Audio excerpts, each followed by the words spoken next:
Good afternoon, everyone. Kalla here. Welcome to my live stream. Glad you could make it today. So, today, some more of the mysterious thief Forget-Me-Not. Last time, we finished up learning Forget-Me-Not's backstory over in Crow's chapter, and now we are, learning about Detective Aiden in theirs. Detective Aiden was last time helped by Desiree when he fell over while chasing her. So they pretty much have a pretty good idea of where Forget-Me-Not lives, and hopefully aren't going to use that against her. And I believe that's about where we are. Hello, Drag. Yep, maybe Yuri today. Probably Yuri today. How are you doing?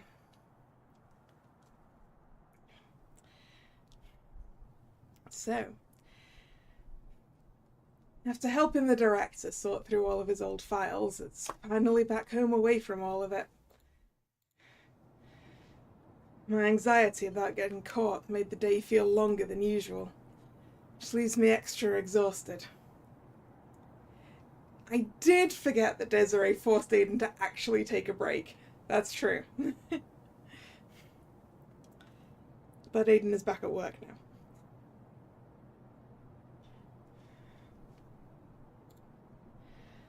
I ignore it, however, and pull out my phone, connecting it to my computer to transfer everything I copied earlier so I can sort through it. Ah, yes, the detective did also take photos of some files that they definitely shouldn't have been taking copies of.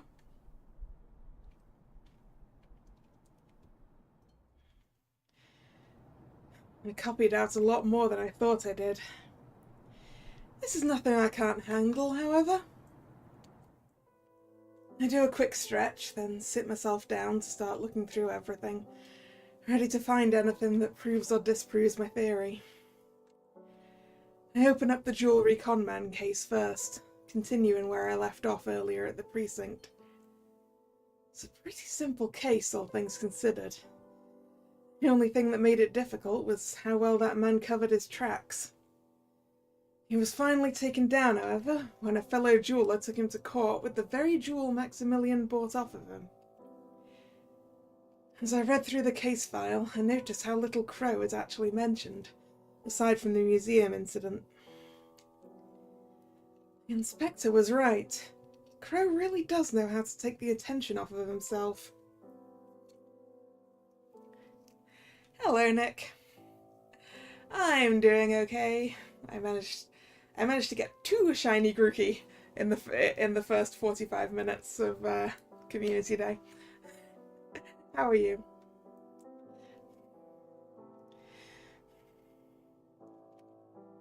I flipped to the incident at the museum, the part I'm most interested in.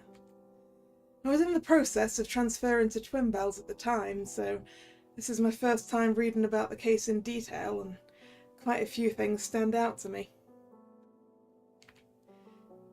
There's no mention of the former detective's investigations. I suppose the rumours are true then. He pushed aside the robberies to investigate this case as much as he could. You thought Community Day was supposed to be the first Sunday of the month? Nope. It's some weekend of the month, and sometimes Sunday, and sometimes Saturday, and I wish it was more consistent, Drag.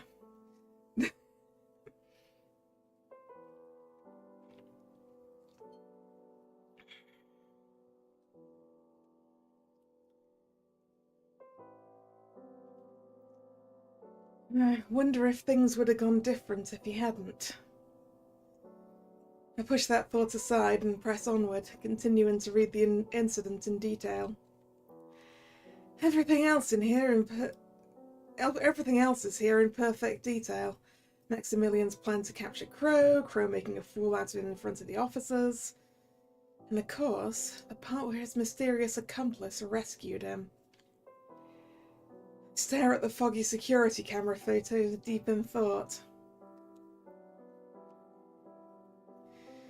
Average height, slim build, dark curly hair. Yeah, it does make sense, Jack, but I wish that it wasn't specifically 2 till 5 every time. I wish it was a longer period of the day.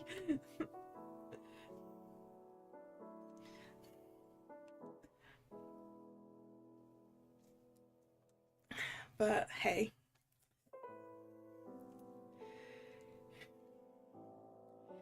It's presumed the accomplice was the one to switch out the jewel with a fake look-alike made of coloured glass. A fake jewel? It's just like the sunrise glow trick.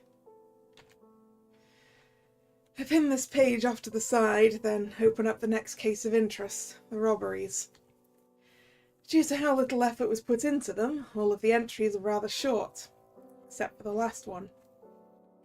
The chance robbery. I start to read through that part carefully, fully digesting all of the information available. It's around 5 in the morning, police received a call from an unknown male voice about a robbery at the LeChance home. When police arrived at the scene, the living room was in disarray. But Jean-Jacques and Misty LeChance lay on the couch, their wounds tended to. According to the couple and the investigation afterwards, nothing was missing from any part of the home. My interest is already piqued as I read this, dozens of thoughts circling my mind.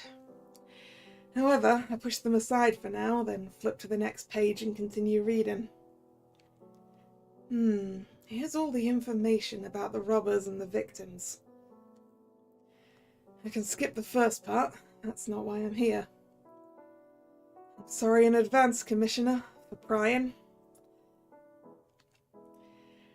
From what I can tell, Mr. and Mrs. LeChance stayed in the hospital for about half a month to recover from their injuries. After detailing everything they could remember, they soon moved out of the city at the Commissioner's request.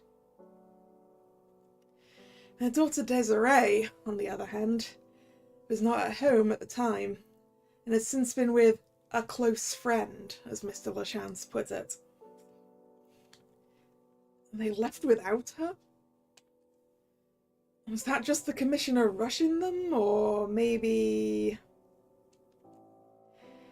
I shake that thought aside, then pull up her detailed file out of the robberies.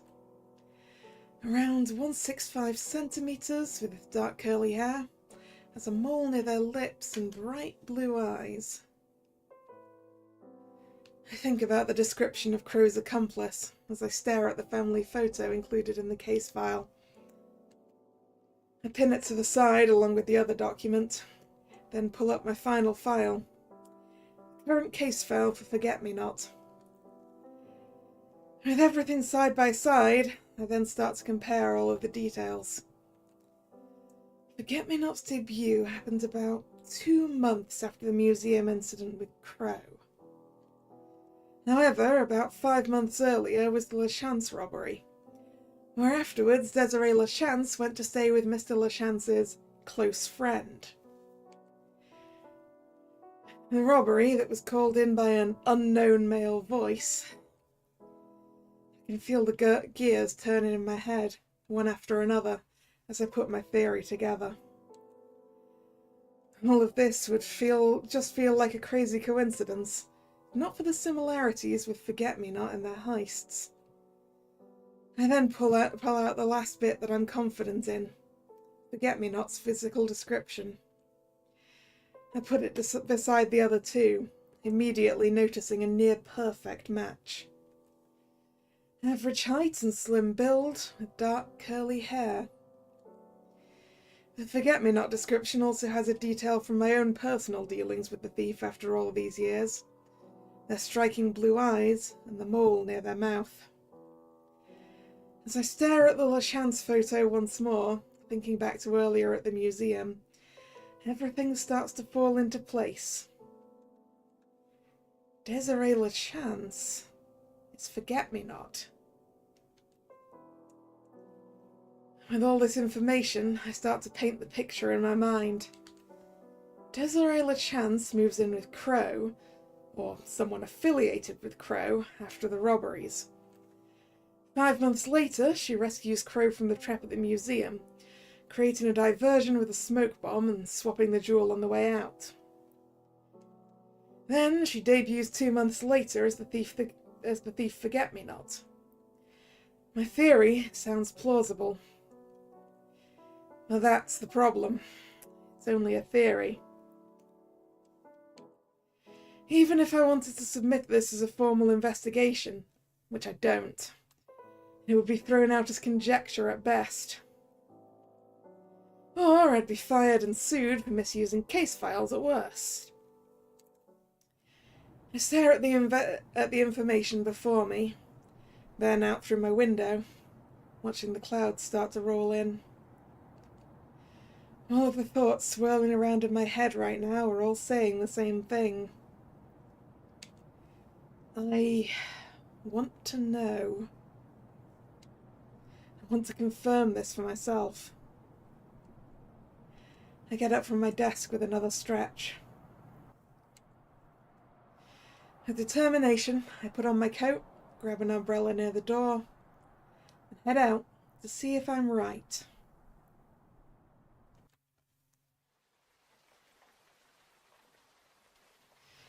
Once again, I find myself on Sidewind Avenue, the rain pouring around me as I stare at the gallant rogue. The previously comfy bar feels like it's looming over me this time as all my thoughts from earlier swirl around like a storm in my head. This is stupid. Why did I come all the way here? To prove my theory? What if I'm wrong? Then what then? I would have just made a fool of myself in front of that dang thief. I should leave before anyone sees me. Just as I'm about to leave, I spot someone staring at me from the alley behind the bar. They duck inside as soon as we make eye contact, as if telling me to follow them.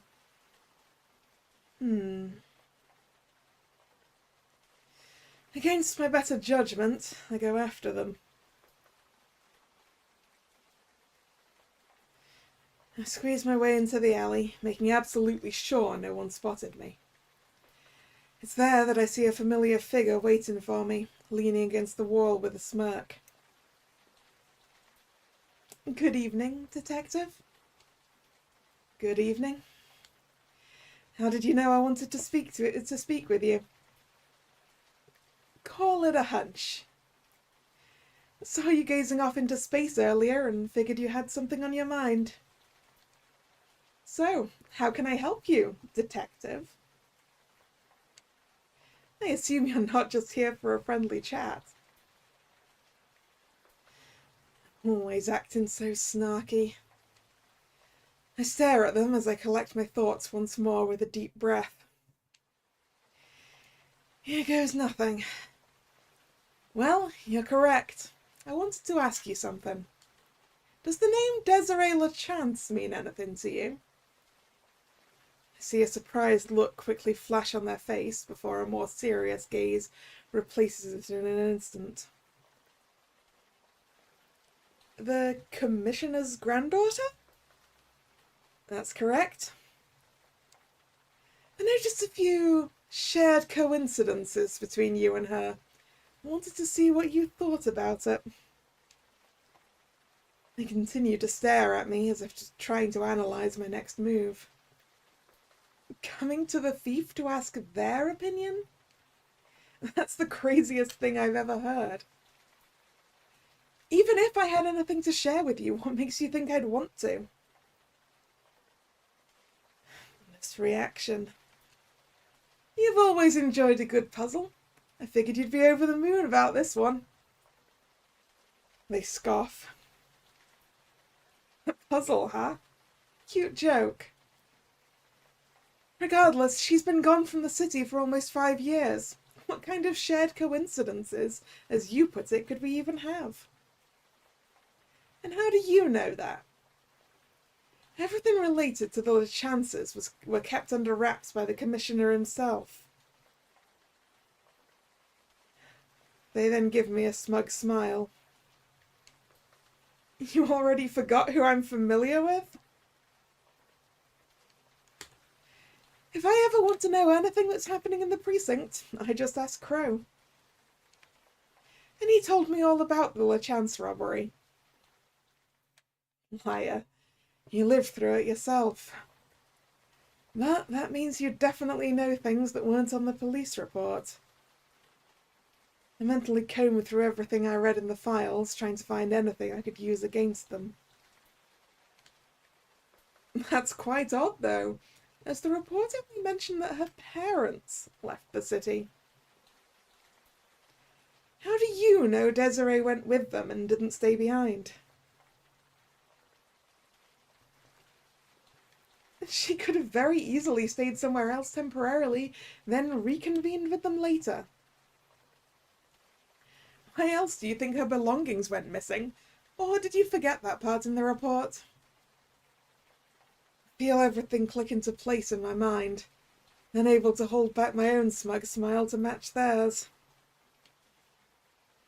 I find that odd, because the report specifically says that none of their belongings were missing. What? Oh, whoops. Missed that line. I overlooked it. Crow told me that he himself saw they were missing. And why was Crow there to begin with? I thought you said you learned this from the precinct's files. If that's not the case, then the only answer would be that you yourself took those belongings with you. Yeah, don't underestimate the power of Crow. Exactly. Crow can learn anything.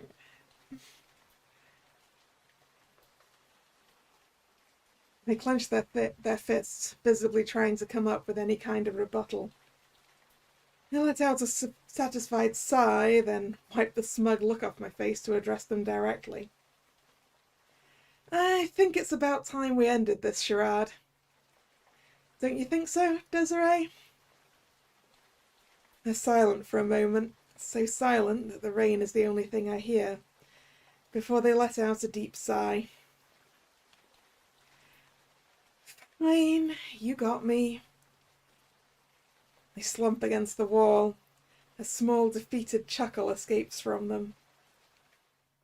To think that the cops not seeing my stuff was missing would help me like this. How ridiculous. With another sigh, they turn to me. Well, what are you gonna do now, detective? Arrest me? You know who I am, you know where I live, you know my accomplices. You've got everything you need to cuff me here and now, so what's stopping you?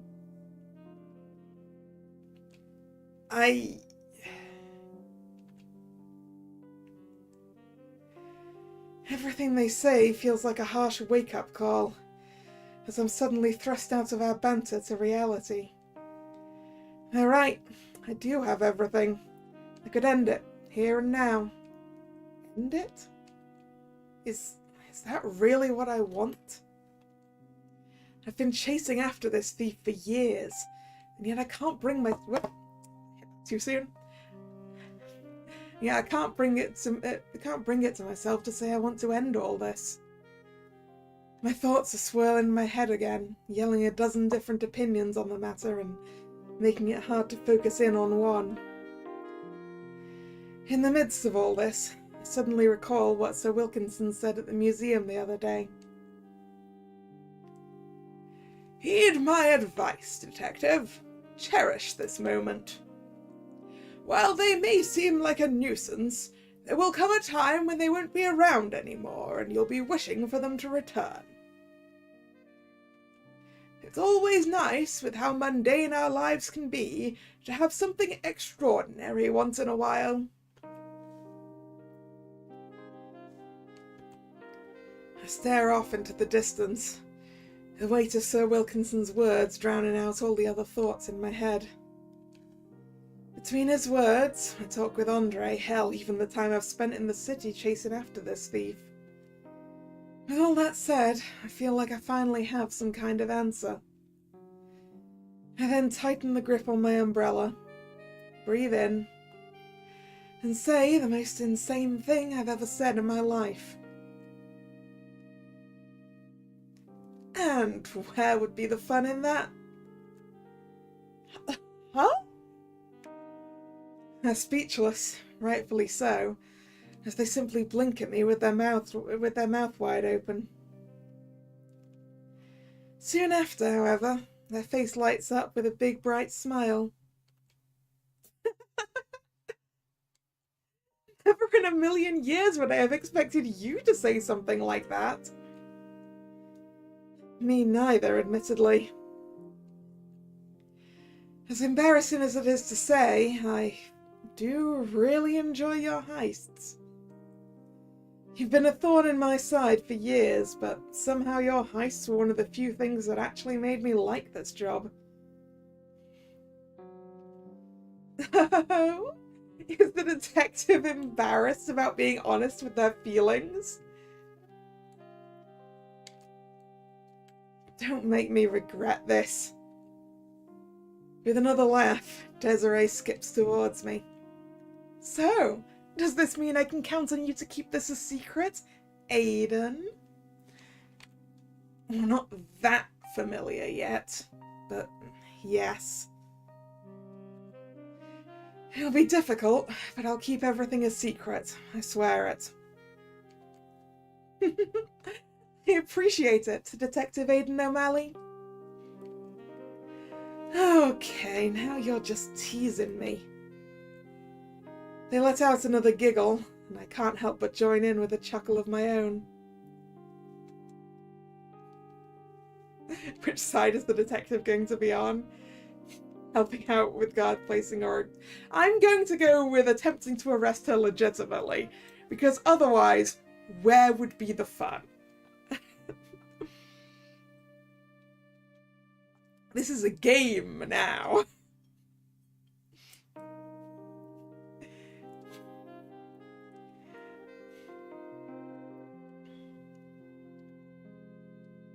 If I'm being honest, when the time comes that you retire from being a thief, I'll probably quit being a detective too. These past few years has made me realize a lot about myself and what I want to do with my life. So, thank you for that. You're welcome. Glad I could help, even if it wasn't on purpose. They check their watch, surprised by how late it is. Whoops! I need to head back in to help in the kitchen. You coming in for a drink? No, I'll be heading back home. Have a safe trip then, Detective. As they turn around and back toward the bar, I feel a knot form in my chest, making me call out to them. Oh, wait, one more thing. They turn around, staring at me with intrigue. Before you leave, I just want to ask. Your debut heist 4 years ago, how did you vanish from the museum at the end? I've tested every idea I could come up with, but none of them worked. So how... They suddenly let out another laugh, cutting me off. So that's what you want to know, huh? But Detective, you've been chasing a magician for so long, and yet you forgot the most important thing? What do you mean? They bring up a finger to their lips with a cheeky grin. A magician never reveals their secrets. They then happily walk back inside the bar, disappearing into the sounds of the dinner rush starting. Meanwhile, I'm left with my mouth agape before a deep laugh escapes from me. Why am I not surprised? As the rain starts to clear, I walk back onto the street and head back home, satisfied. Oop, that's chapter 4. So we're chapter 5. So we're still Aiden POV. Okay. Walking into work this morning after everything that happened feels almost surreal. I barely got any sleep last night as my mind was constantly playing that conversation with Desiree on loop, as if trying to prove if it really happened or not. But it did, and despite my sleepiness, I've never felt better. As I greet the other officers and put my belongings on my desk, Inspector Harrison marches his way towards me like he usually does. Good morning, O'Malley! Brace yourself. Oof. Good morning to you too, Inspector. After letting out a deep chuckle as usual, he clears his throat.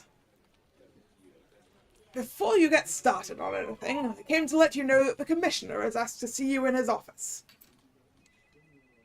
I stop in my tracks, trying to hold back from showing how surprised I am on my face. The Commissioner, sir.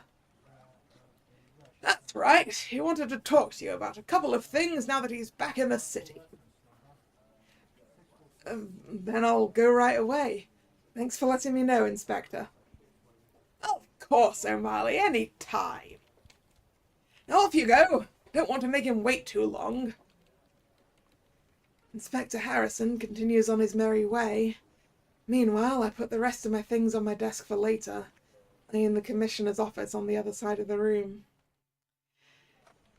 I hope it's nothing serious. Ooh, we haven't met. Have we met Commissioner Desjardins yet? I'm not sure we have. With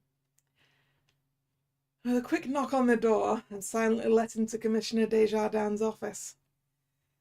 While similar looking to the inspectors, the air the room gives off as you enter is a night and day difference. You can feel the sheer authority the Commissioner holds, who, of course, is waiting near the desk. Good day to you, Detective O'Malley. I close the door behind me and offer a polite nod. Good day to you as well, Commissioner Desjardins. Inspector Harrison informed me that you wish to see me. That is correct. I have a couple of things I'd like to discuss with you. To start off, can you confirm that you were working with Harrison the day before on organising the files for the archive? Uh-oh!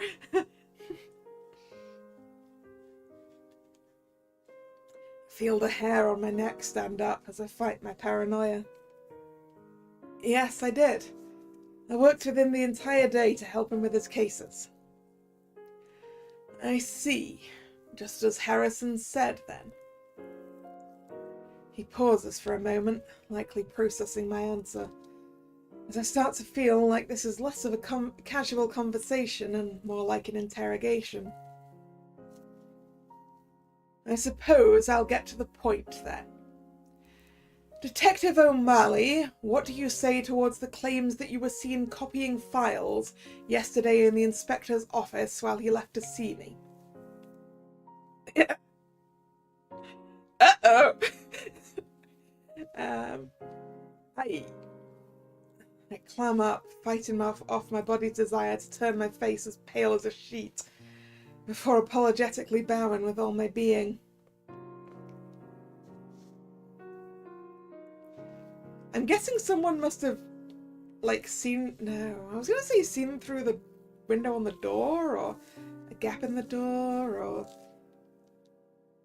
Are there security cameras in the inspector's office?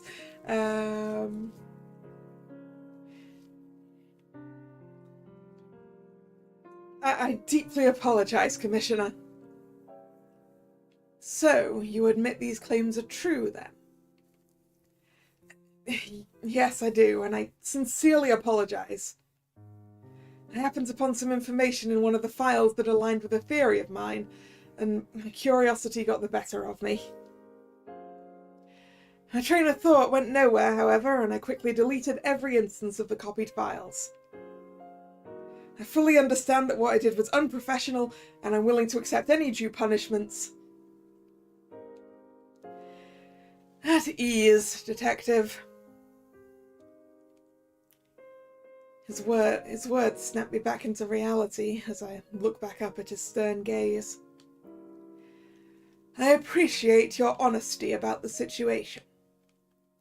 When Harrison came up to me with his suspicions the other day, even he was ready to chalk it up to just seeing things.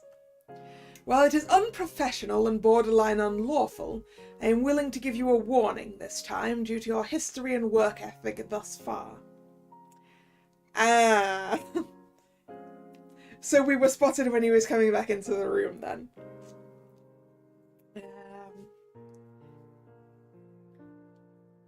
However, you will not get another warning if this behaviour happens again, understood? Yes, Commissioner. Thank you very much.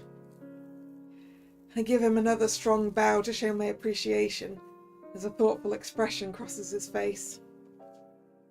These past few years have made me realise that I overreact to things too easily.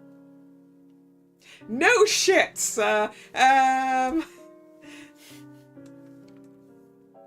While there is no taking back what I've done in my life, I at least want to improve myself while I'm still here to make it up to the people around me. He sighs deeply, a thought seemingly weighing on his mind, before looking back at me with that unchanging expression. I'll be the first to admit, Detective, that I do respect your work ethic and how you carry yourself. It's much different to your predecessor. In many better ways. And as such, I can trust you with more sensitive information. Sensitive information, sir. Correct. I told you there are a couple of things I'd like to discuss with you. The file copying one was just the first. After some deliberation and a referral from the inspector, I decided to ask for your assistance on something more personal I've been working on the past year.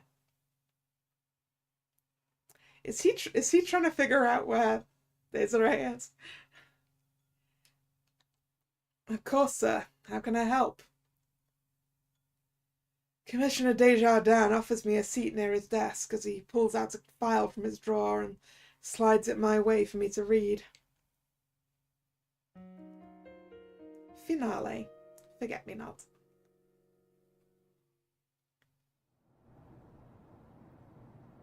Ooh, I believe that we will be changing perspectives. Okay. Desiree. It's another peaceful day at the Gallant Rogue. Crow is helping Andre downstairs, and I'm up in the attic chatting away with Irina, who surprised me with a visit. We've been going at it for about an hour or so now, talking about anything that comes to mind. After seeing me working at Ramona's, Irina's been interested in how well I take care of plants, asking me dozens of questions with a cute sparkle in her eyes, which I happily answer. That's pretty much everything to it. You make it sound so easy, though.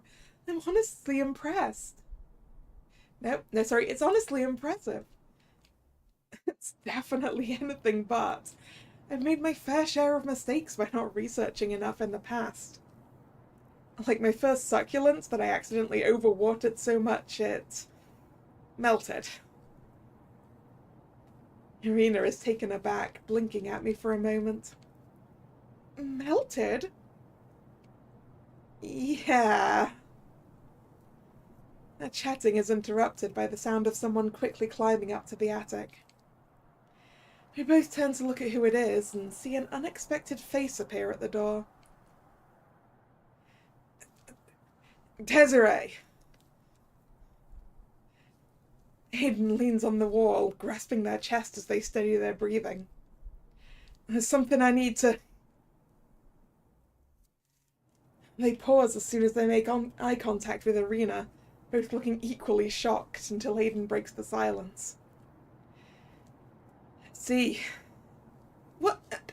Don't suddenly come in here, look at us together and say, I see, like you knew this from the start.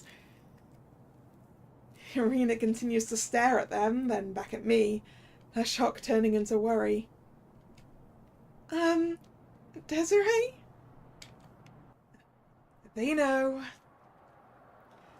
I know.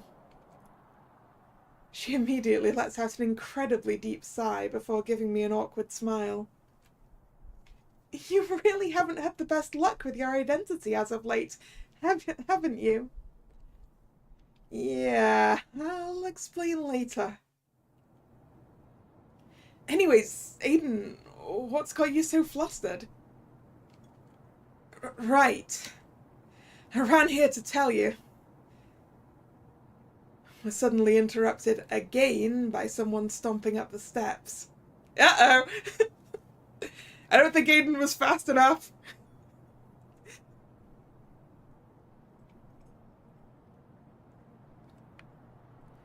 Nope. No, okay, it's fine. It's fine. This is probably Crow or maybe Andre. The playful rapping at the door immediately tells me who it is. Hello, hello!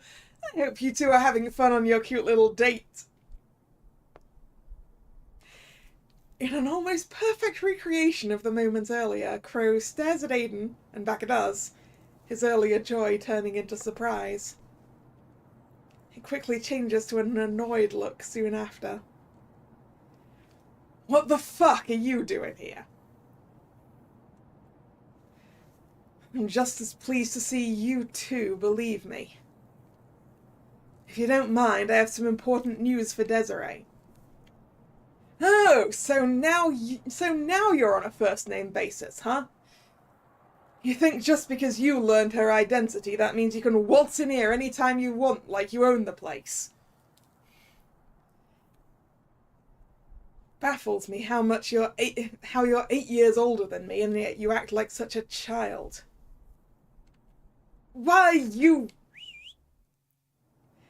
I've had just about enough of their stupid bickering and let out the loudest whistle I can muster. They both immediately stop, then stare at me. Enough, both of you! You're both acting like babies right now.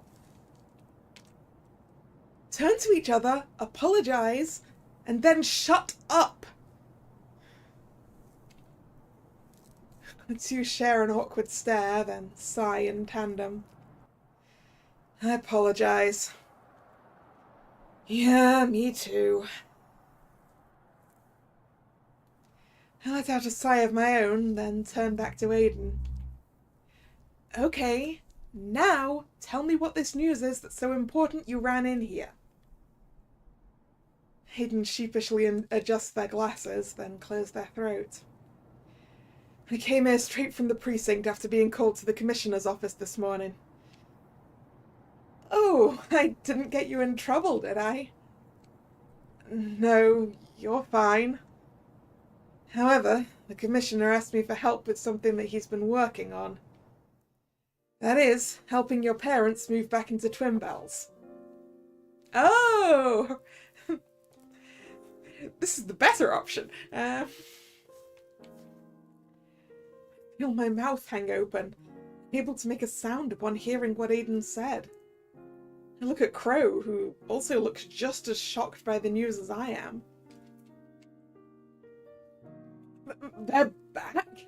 Since when and how? You also didn't know this? Crow shakes his head, looking a little upset. Well, from what the commissioner told me, they've been slowly working on this for a couple months now. He didn't feel comfortable if they moved back too soon, so he's been working on improving the security in your old place to ease his worries. That finally finished up just a couple weeks ago. I looked to the writing desk, staring at the drawer that holds all their letters and postcards from all these years. That would line up with when they mailed out their recent letters to us. I can't believe they kept this a secret for this long. I notice Crow oddly silent in the corner, visibly deep in thought as he is presumably processing everything. The letters. Hey, you two. Could I get some time alone with Desiree? Sure thing. Of course. Irina turns to look at me, the smallest hint of worry flashing on her face near the door. I'll be downstairs, okay? Sure, thanks. With a quick nod from Irina, the two of them make their way down the steps, leaving me and Crow alone in the now empty and quiet attic. Crow doesn't say anything at first. He just saunters over to the writing desk, pulling out a letter from his pile before sitting down next to me on the bed. Is something the matter, Crow? He must have noticed the concern in my voice, so he flashes his usual cheery smile at me to try and ease my worries. No, nothing's wrong, don't worry. It's just, well, considering everything, this might be a lot to take in along with the news. But here, take this. He hands me the letter he's holding, which I see as the most recent letter he got from my parents, as I read it to myself. Take care of my little phantom thief? Wait, no, you don't mean they... Crow simply nods at me as I reread the letter a couple more times to be sure I read it right. You're kidding me! They've known? For how long? Based on the letters I've gotten, a month or two after you started. I feel my face go pale as every risky heist and stunt I've pulled off these past few years plays in the back of my mind. So, they've seen everything I've done up to this point? Even the showboating? I feel a little faint. Breathe, Desiree, breathe! Amidst the panic of this revelation, a thought suddenly crosses my mind. Wait, hold on. I can understand why you'd wait until they were back in the city to tell me this. But it's odd even for you to explain it like this. You usually don't use such roundabout ways to tell me news. Crow lets out a sigh, a happier one this time, before topping it off with another smile. You know me that well now, huh? I mean, to be fair, Drag, it's probably a lot easier for parents to recognize their child than it is for a detective to put it together with someone he'd never actually met.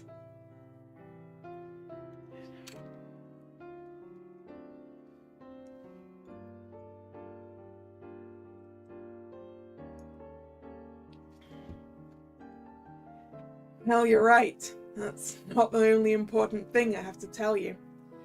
The letter has something else. Something else? I scanned the letter thoroughly one more time, double-checking everything my father wrote, before my eyes wander down to his signature. And, you know, but before it comes up, I'm going to assume that Desiree's father was the previous Phantom Thief, right? I assume that's where we're going with this, right?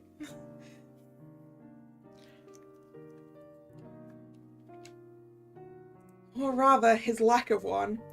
In the spot where it should be is instead a little doodle of a rose. Yep! Why does Papa sign his letters to you like this? I've never seen him do that for anyone else.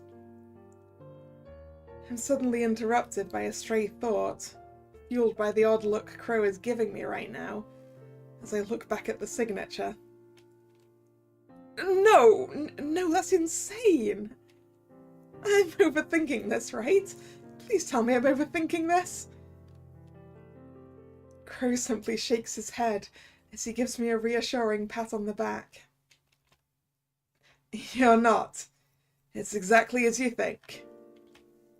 That's insane, though. How am I supposed to believe this? That my papa is the Scarlet Rose? I again expect him to interrupt me, to tell me I'm wrong, to say anything, but he doesn't.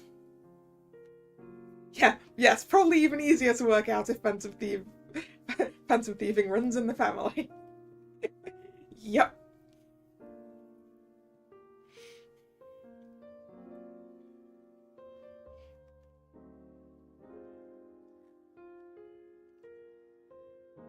He lets out a deep sigh, leaning back on the bed and looking like a huge weight was lifted off of him.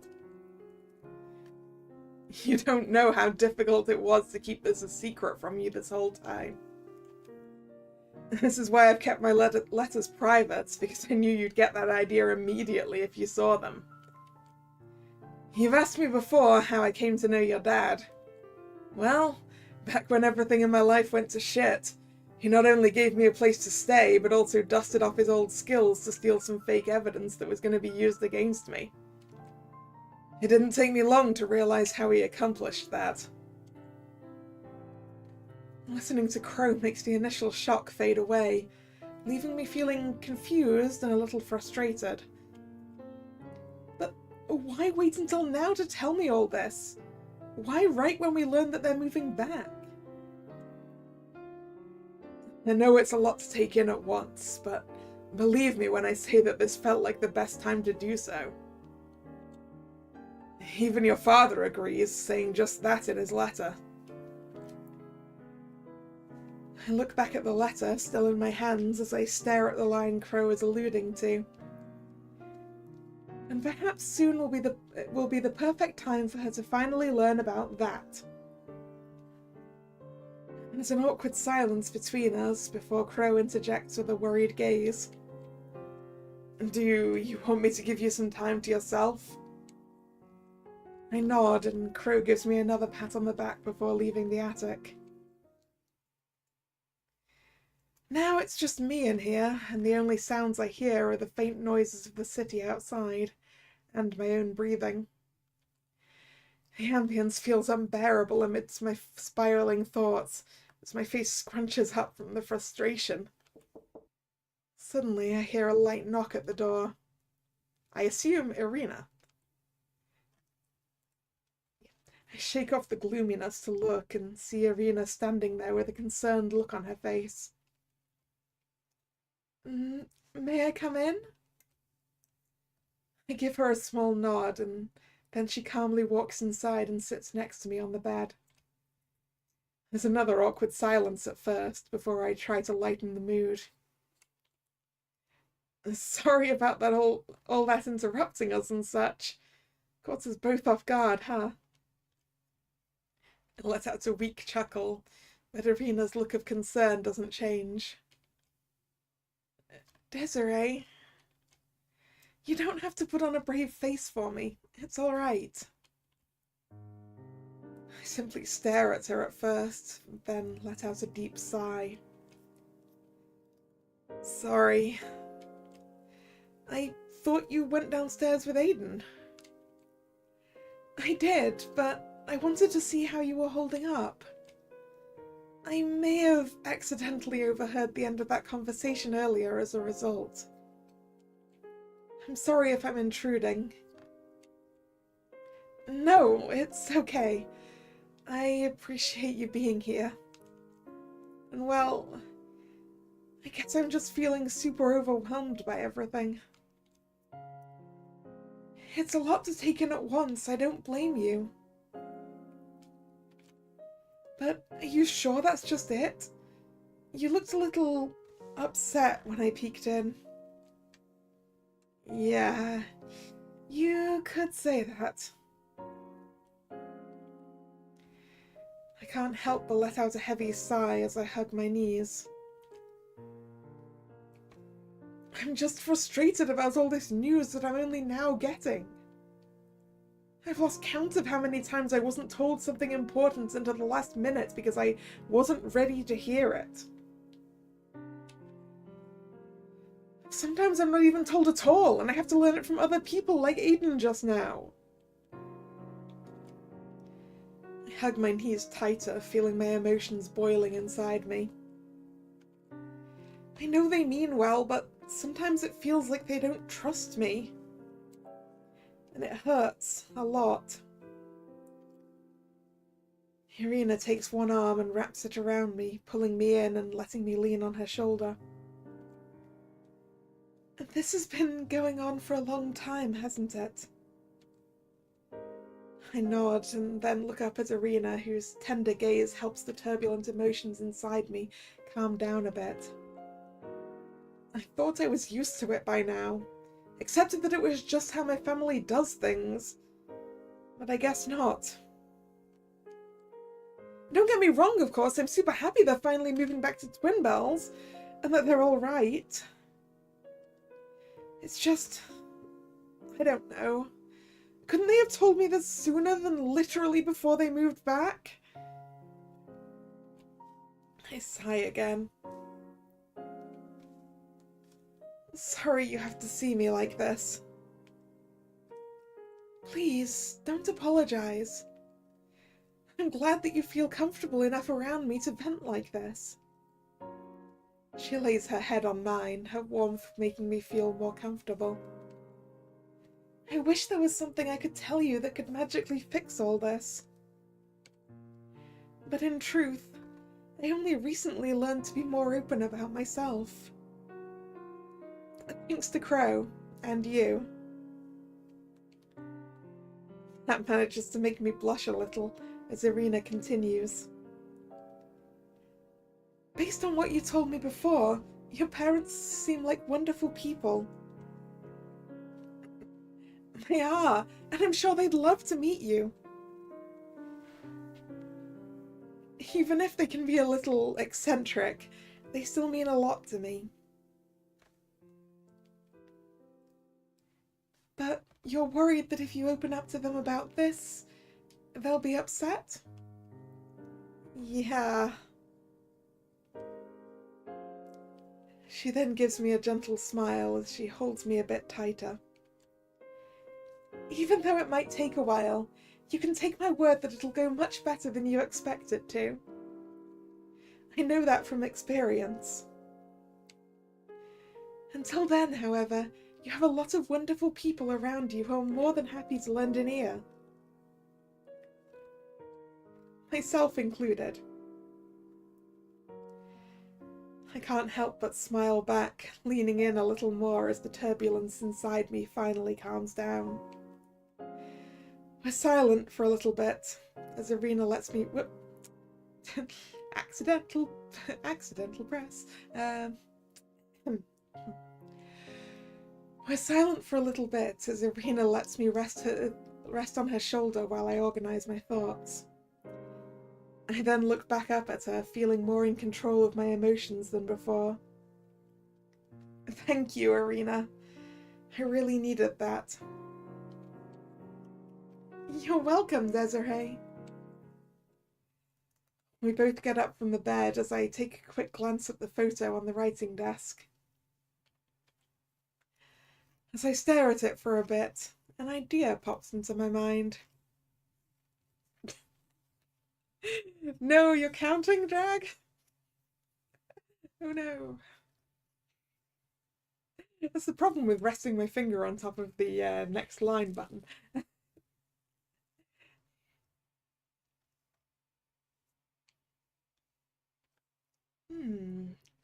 I wonder, if he gets to be dramatic, then... Hey, do you know if Aiden is still downstairs? I believe so. When I left, they were talking to Andre at the bar.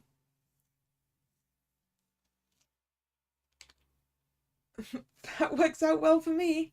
Let's head down. That look on your face. What are you up to now? You'll see. Come on.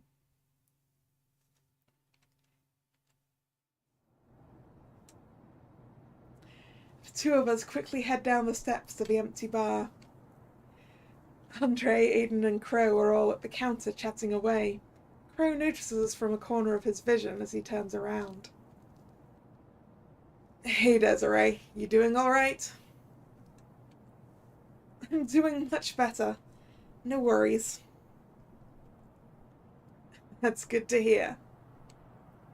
Let me know if you need anything, though, okay? I will.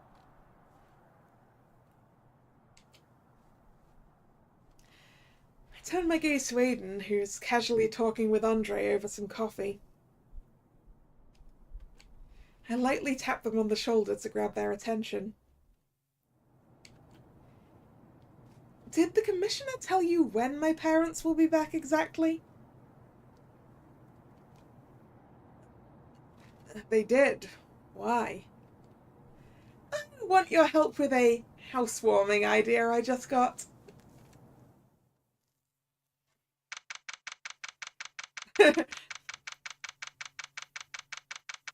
Are we are we doing a heist on our own parents?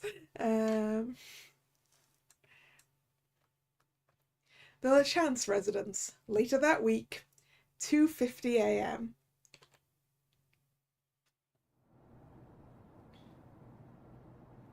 Yeah, breaking into her own home with added security. Mm-hmm.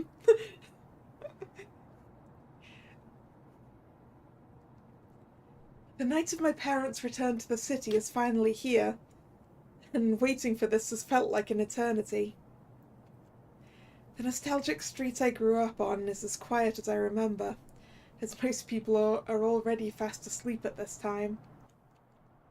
One home still has its lights on, however, and that one would be my parents. Good they kept it on, just like I asked them to.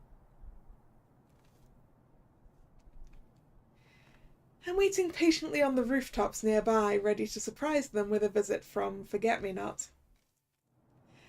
I figured that since they knew my secret, I might as well let them meet them in the flesh as a fun housewarming idea. As I stare at the place I used to call home, I'm reminded of my chat with Aiden at the bar. You want me to sneak a calling card to your parents? Yep. I figured since they were trying to be all dramatic with this reveal that I get to have a little fun as well. You're the only person I can really ask to do this, so can you? They let out a deep sigh while shaking their head. You and your outlandish ideas. But alright, I don't see why not. Just what? Hayden puts their drink down, then turns in their seat to give me their full attention. Are you certain this is what you want? I know you and the commissioner have a strained relationship, but are you sure you don't want to at least see him? I'm certain. I know I don't need to tell you that he'll probably learn eventually. I know, but that talk can wait. And now I just want to see my parents. Hayden takes a drink, then looks back at me with a determined stare. Alright, that's fine by me then. As I come back out of that memory, I check my watch, seeing that it's just about 3 a.m. I breathe in and out deeply, feeling more anxious now than I normally do before a heist. I then get back up, feeling the light May breeze blow by me as I hop on down to the street below.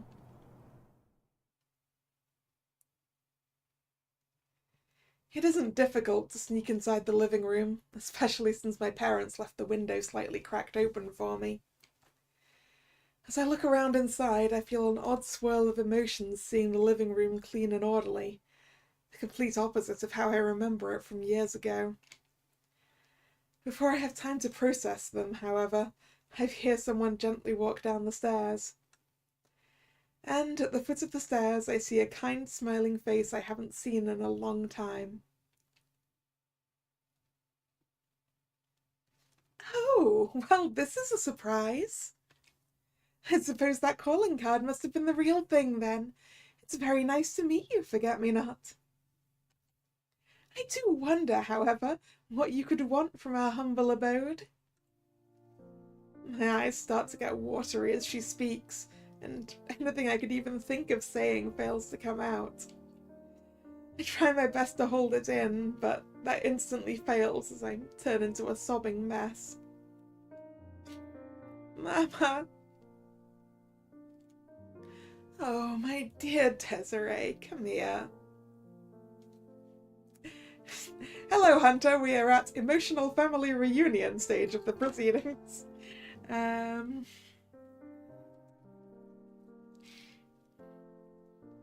Without any hesitation, I jump into my mum's arms, bawling even harder as she gently brushes my hair with one hand. I missed you two so much. Why did you leave without me? Why didn't you say anything about where you were? I... Let it all out, sweetheart. It's okay. She lightly kisses me on the forehead, then hugs me even tighter. We both missed you so much too, more than you can ever imagine. These past few years I wanted nothing more than to see you again, and I'm so glad that finally happened. I feel the last of my tears fall out as my mum hands me a tissue to clean my face with. Do you feel better now, sweetheart? Yeah, a little. Sorry, I wanted to be cool and introduce myself like this, but I just... She giggles softly before taking off my hat to pat me on the head. Don't you worry about a thing. This whole setup was very exciting to look forward to.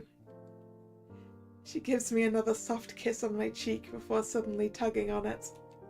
Ow! Ow! But that doesn't mean you're exempt from any lecturing for all of the outlandish stunts you've pulled up until now. I just about had a heart attack when we realised that the new Phantom Thief in Twin Bells was you all along. Do you have anything to say for yourself, young lady? I hang my head in shame hearing her go on like this. I'm sorry, Mama. With a small sigh, Mama gives me another warm hug. I will admit, though, that it was fun watching all these crazy heists you've pulled off till now. And I'm glad you've been doing well this whole time. I hug her back tightly, feeling the unbelievable joy from earlier inside me. After we share a quiet moment, I wipe away any tears left over to give her a determined stare. Mama, I know Papa's secret. You do? But who? She stops herself, letting out a deep sigh. Crow told you, didn't he? How did you know that? Your father said that if you were to learn about it from anyone, it would be him. Ah, that man is something, all right. I can't believe he was right about this. I look around the living room, realizing that there's no sign of him at all. Where's Papa? Didn't he also get my calling card? He did. You know how he is, though. Always the dramatic one. What do you mean? Mama points to the back of her neck. Curious, I reach back to my own and feel something tucked into my suit. I pull out that something, which turns out to be a calling card from the Scarlet Rose, addressed to me. Good evening, Forget-Me-Not. It's not every day that one Phantom Thief gets a calling card from another, but I figured the occasion called for it. If you wish to see me, then you'll find me in a place my daughter holds all her memories in. I wish to see you there soon. So in her bedroom, I assume.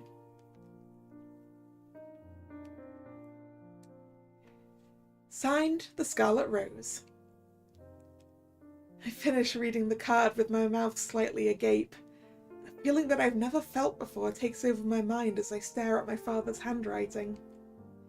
I look back up at my mother, who gives me a cheeky smile. When did you sneak this on me? It wasn't when I was bawling my eyes out, was it? I'll never tell. But that's beside the point. You know what he means, don't you, Desiree? I give my mum a firm nod, then look up the stairs. I hug my mum once more, with her planting another kiss on my cheek.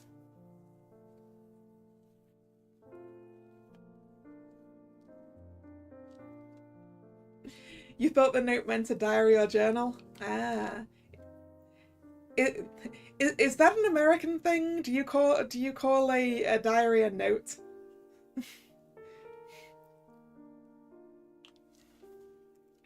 Because to me a note is like, well, a note. A short message.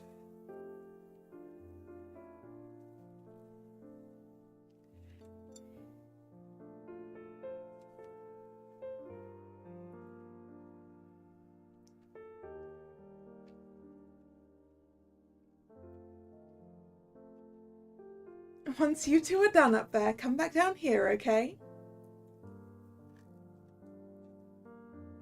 Yes, normally on a small piece of paper, yes. Yeah, when I write notes to myself, they're usually on a torn off scrap. A leftover piece of paper. Or whatever.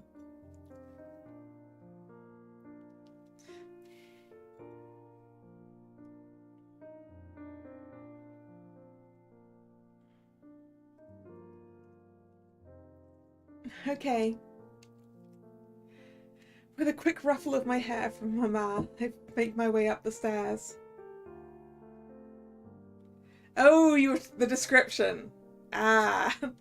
No, I don't think you can hide a whole person in a diary.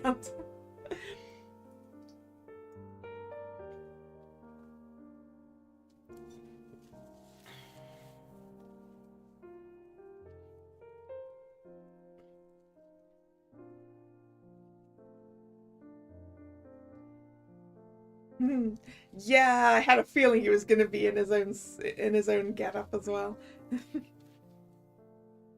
I slowly push open the door to my room, a dull creak escaping from it as I do so.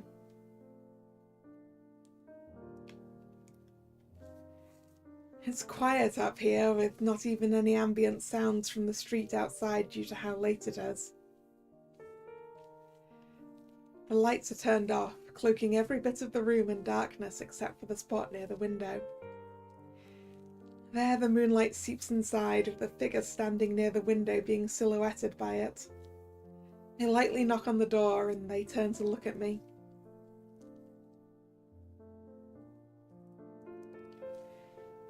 It's quite a lovely night, isn't it, Forget-Me-Not? Despite the costume, despite the dramatization, and despite the overall flair, I recognize my papa's signature smile, which he's giving me right now. I feel my tears start to well up again, but manage to hold it in long enough to muster a response.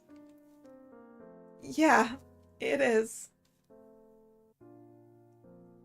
Feeling my tears get heavier again, I go up to Papa and hug him. He hugs me tightly back and pats me gently on the head to comfort me. What took you so long? I fight back the lump in my throat from all my crying as I let everything out at once. You have any idea how much I missed you two? Every letter we got just made me want to see you more. Why couldn't you tell me anything? I was so worried about how you were doing, where you were, and then you two suddenly come back without telling me. I just... Papa lets out a deep, deep sigh as his hug gets deeper. I'm so sorry, Desiree. We never wanted to hurt you like this, and it pains me so much that we did. While it was your grandfather's idea, we're also at fault for keeping you in the dark this long. He gently brushes my hair, looking at me with a soft gaze. I want you to know just how proud I am of everything you've done while we were gone. And I don't just mean everything with Forget-Me-Nots, though all of that was also spectacular to watch. In the time we were away from Twin Bells, you've managed to slowly figure yourself out and find a place you feel comfortable in. Hearing from Crow and Ramona how well you've been doing, I feel incredible pride as a father. And I feel guilty that I wasn't there to watch all of this happen myself. My tears get heavier with each word that comes out of his mouth, feeling both joy and relief inside me. There's a brief moment of silence between us before Papa speaks up again. Desiree, you are my dear daughter who means the world to me, but you're also an adult who deserves to be respected. That's why it's finally time that I be more honest with you, to tell you everything. Will you let me? His gentle yet uneasy smile makes it obvious just how nervous he is. However, I give him a nod, topped off with a smile of my own. I'd like that. I see the unease slowly vanish from his eyes as he ruffles my hair lightly. Then let's go downstairs to your mother, so we can finally tell you everything. Ooh, answers! Hooray! Nuts! Wait a second. We're gonna be skipping that, are we?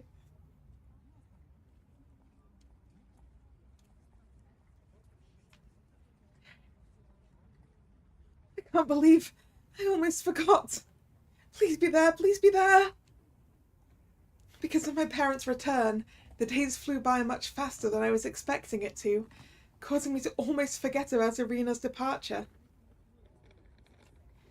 I turn the corner and spot one of the coach buses, all the dancers lined up in front of it ready to board.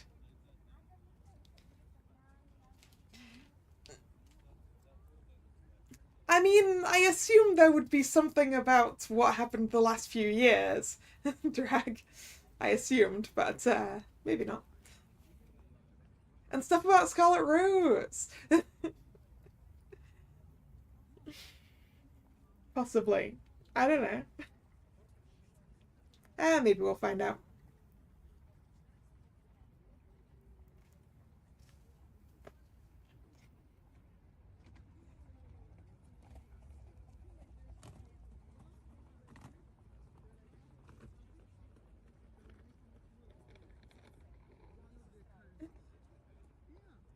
Hunter. I'm going to take that as a compliment, Hunter.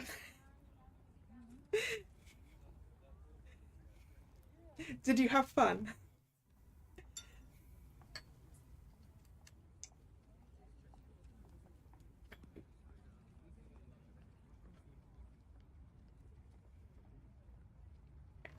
Quickly scanning the line, I feel a sigh of relief as I recognize Irina's tall blonde figure all the way at the back, looking around worriedly. Irina! Desiree!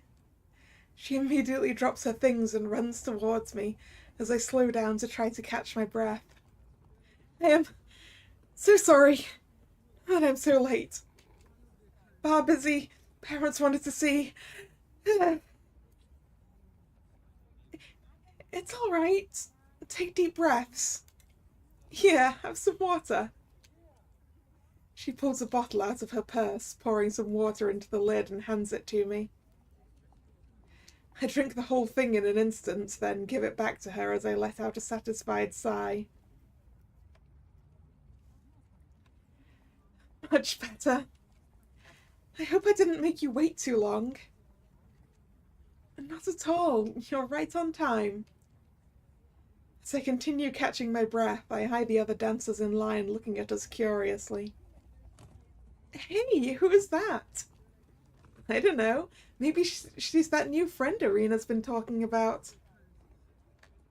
They continue whispering to each other, and a soft pink blush appears on Irina's face. I'm sorry. They really like to gossip. Yeah, I can tell. Anyways, we still have some time, so let's double check everything we shared. Yes, absolutely. We both pull out our phones and scroll through them together, making absolutely sure that all the info we traded is accurate. Looks good to me. It'll get a lot busier as our tour wraps up, but I'll try to text you every chance I get. Same here. I'll text you as much as I can. As I put away my phone and look up at Irina's face, I feel my face get warmer as I twirl my hair. The other dancers are going to have some things to gossip about shortly, aren't they? It'll be pretty lonely without you around, though. I'll miss you. Irina lets out a cute giggle, then gives me that warm smile of hers that I've grown to really love. And I'll miss you too. Everyone! Make sure all your stuff is on board. It's time to get moving. Yes, Teach. As the line of dancers quickly file into the bus, I glance at Irina. The reality of her leaving Twin Bells makes me feel something tugging on my heart, making it difficult to say goodbye. But just as I'm about to muster up the courage, Irina leans down towards me. Oh, adorable! She plants a firm kiss on my cheek, and I immediately feel my face turn bright red once more. Irina? She giggles once more. I already asked for time off once the tour is finished, so I'll be back sooner than you think. I hope you can show me around the city next time. I'd love to see everything with you. Of course! I'm looking forward to it. Irina stands up straight once more, giving me a cheeky smile as I try to save face. Have a safe trip!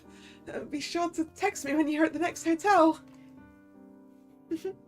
I will, no worries. Give my best wishes to everyone else for me, okay? See ya! A little wave, Irina grabs her things and walks over to the bus. A shocked group of dancers immediately crowd around her, some looking back at me with even more curiosity than before. Irina, what was that? Irina, I was joking when I said you found new love, but you're telling me it was real? Will you all shush and let me on the bus? As the excited group finally finds their seats inside, I see Irina giving me one last wave as the bus drives off. I wave back, then hear a notification on my phone.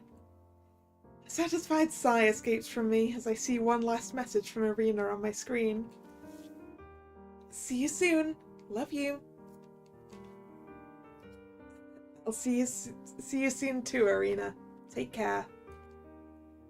Once the bus vanishes from view, I start the walk back home, unable to hold back a smile as I think about Irina's next visit.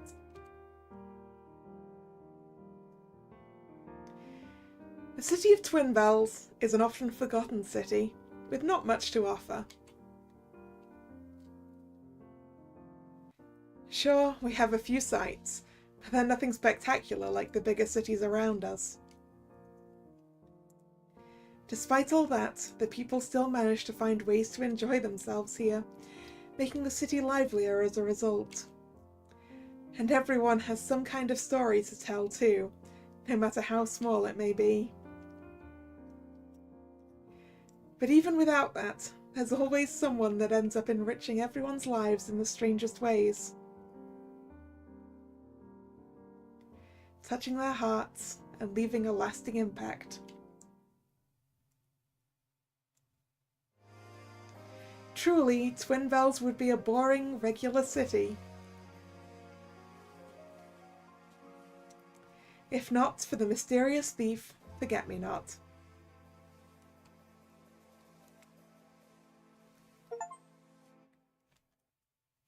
Finish the finale.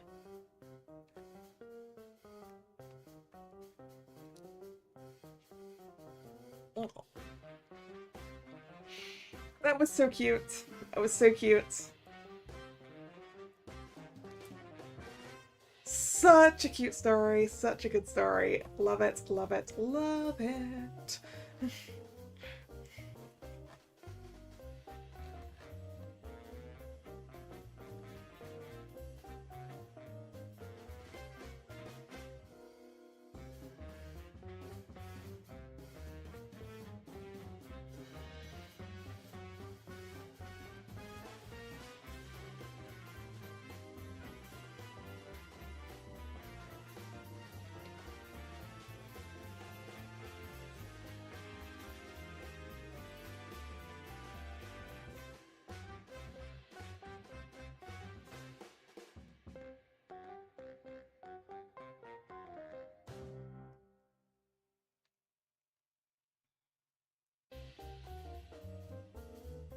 Do we have an epilogue? Epilogue time.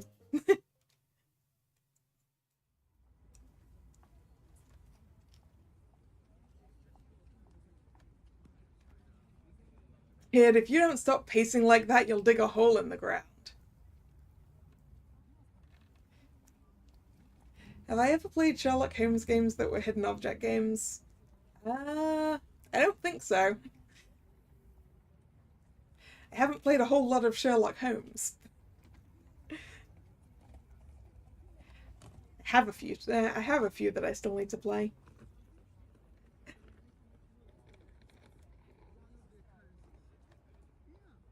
Did we get news for Arena's return? I assume so.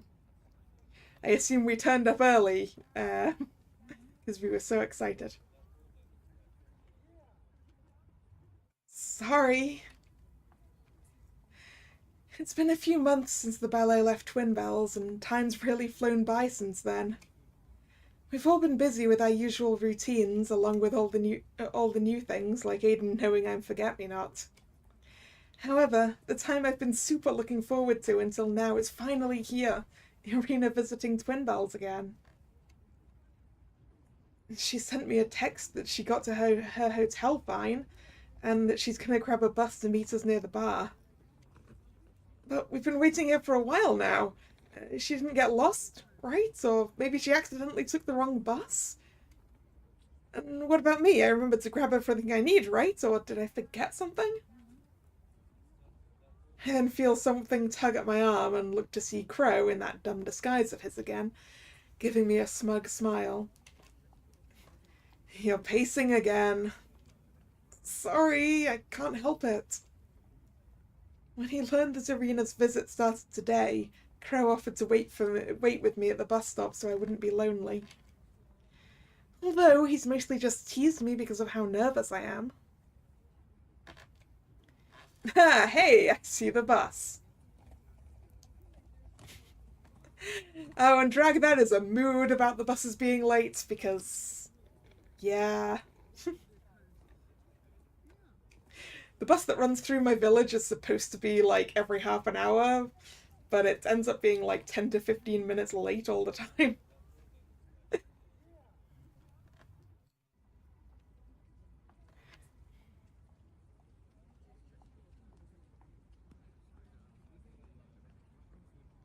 Or at least any time that I want to use it.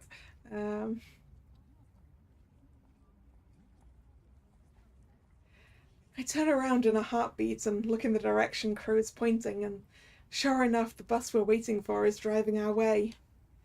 It comes to a steady stop in front of us, and amidst the other people slowly trickling out, I see a certain tall blonde figure that makes my heart skip a beat.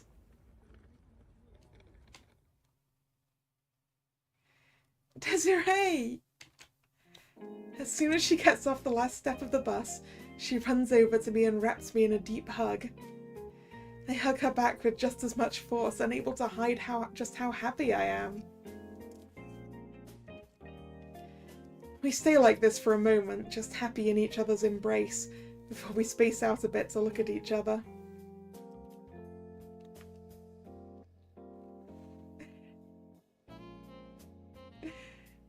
Yeah, as Drag says, that is Crow's public disguise due to the fact that he is technically still wanted for stuff he didn't actually do. And probably also for stuff he did do, but that's beside the point.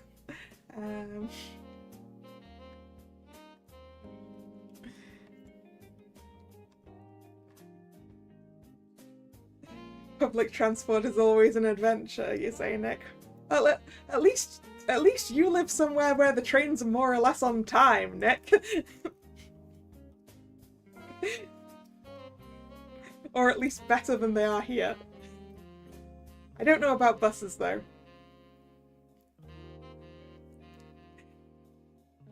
Buses are so much more difficult to research.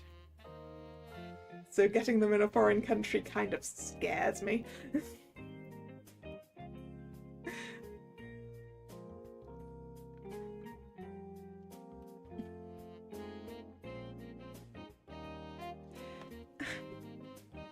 I'm sorry it took so long. I missed the first bus because I was unpacking, so I had to wait for the next one to come. I hope you weren't waiting for me here this whole time. No, no worries. It wasn't long at all. I'm really happy to see you again. I really missed you and, Amid my stammering, I hear Crow chuckling under his breath behind me. You shush. Right, of course. I won't tell Irina how you almost dug a hole with all the pacing you did earlier. Oi! I pout at him with a huff. Meanwhile, Irina starts giggling because of our bantering.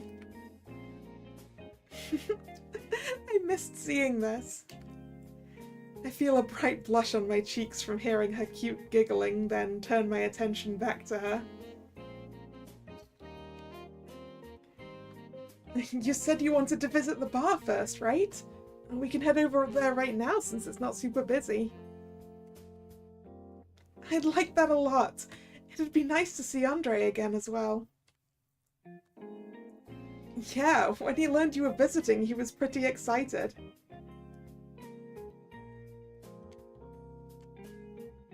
Shall we?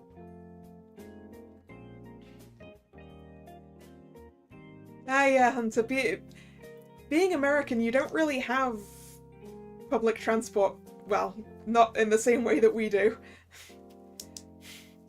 I hear there are not a whole lot of buses and things over there.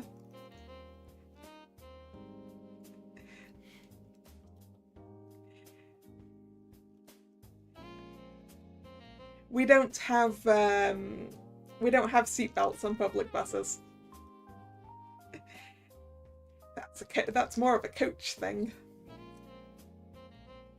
Of which the difference between the two is subtle, but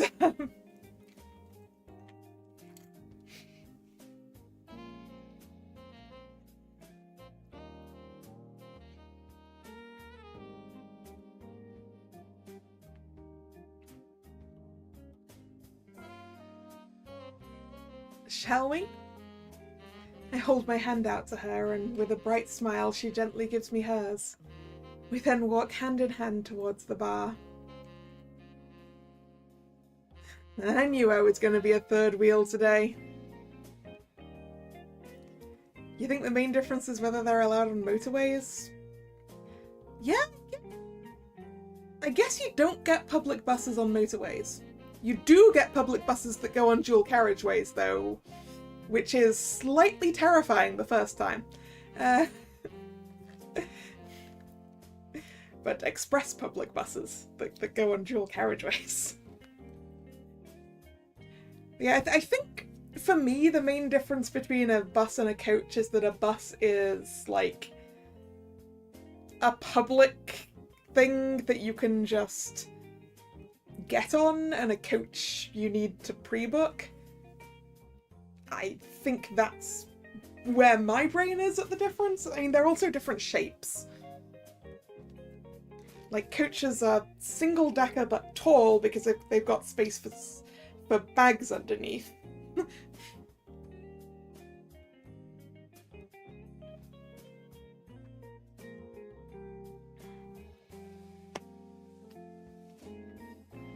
Buses are either single-deckers or double-deckers.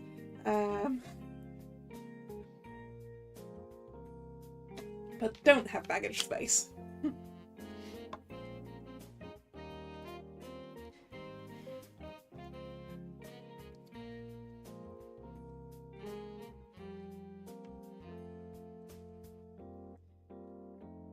And of course I forgot the most important kind of bus, the bendy bus.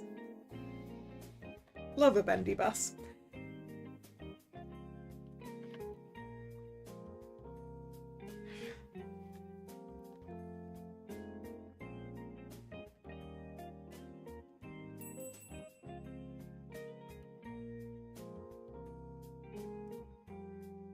Anyway. Walking into the bar, we're greeted by all the sounds that resonate after the lunch rush. What's a bendy bus?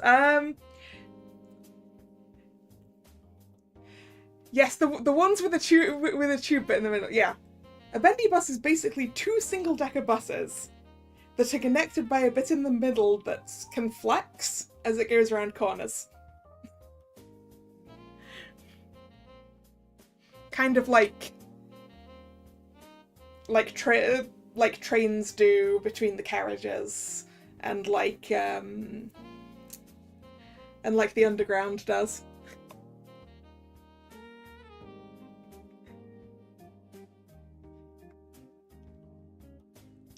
It's kind of silly, but I always get the urge to stand in the bendy bit of the bendy bus, which is very childish of me.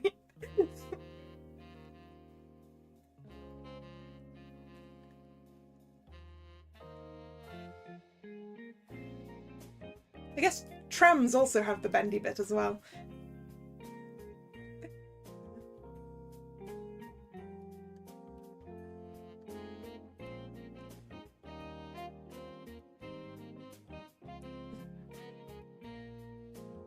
Also, I know there's an actual proper term for it that isn't just bendy bus, but it's a bendy bus. I'm not going to call it whatever the official name is.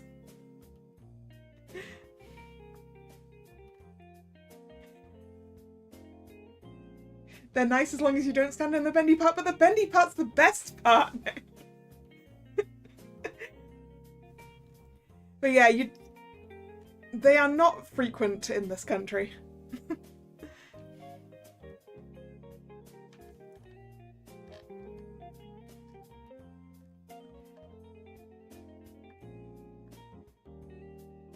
Where was it that I last got a bendy bus? I don't remember. Anyway, that's enough distraction on the subject of public transport.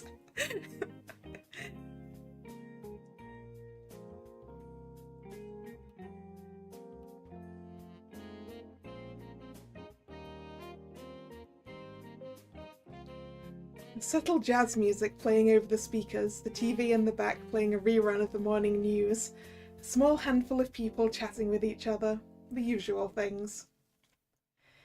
Irina looks around the bar from where we're standing before looking over at me. Even though it's been a bit, the bar still feels the same as it did back in May when we first came here. Although, I think it could do with some forget-me-not decor here and there, don't you think? I play with my hair sheepishly as I feel the blush on my cheeks getting brighter from her flirting. Well, look who it is.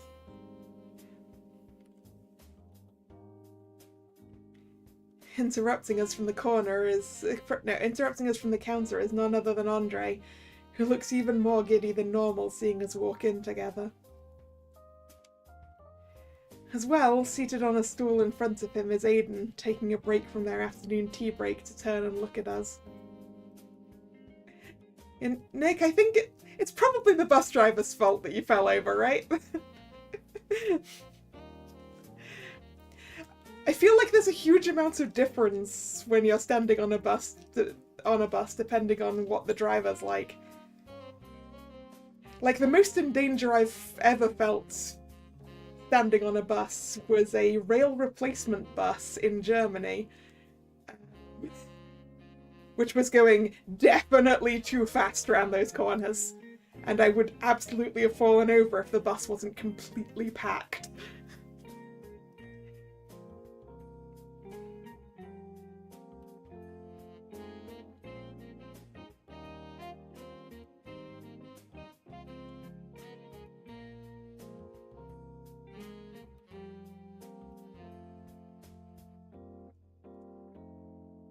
Yeah, Drag, I had a feeling the official name would be articulated. But that just makes me think of lorries.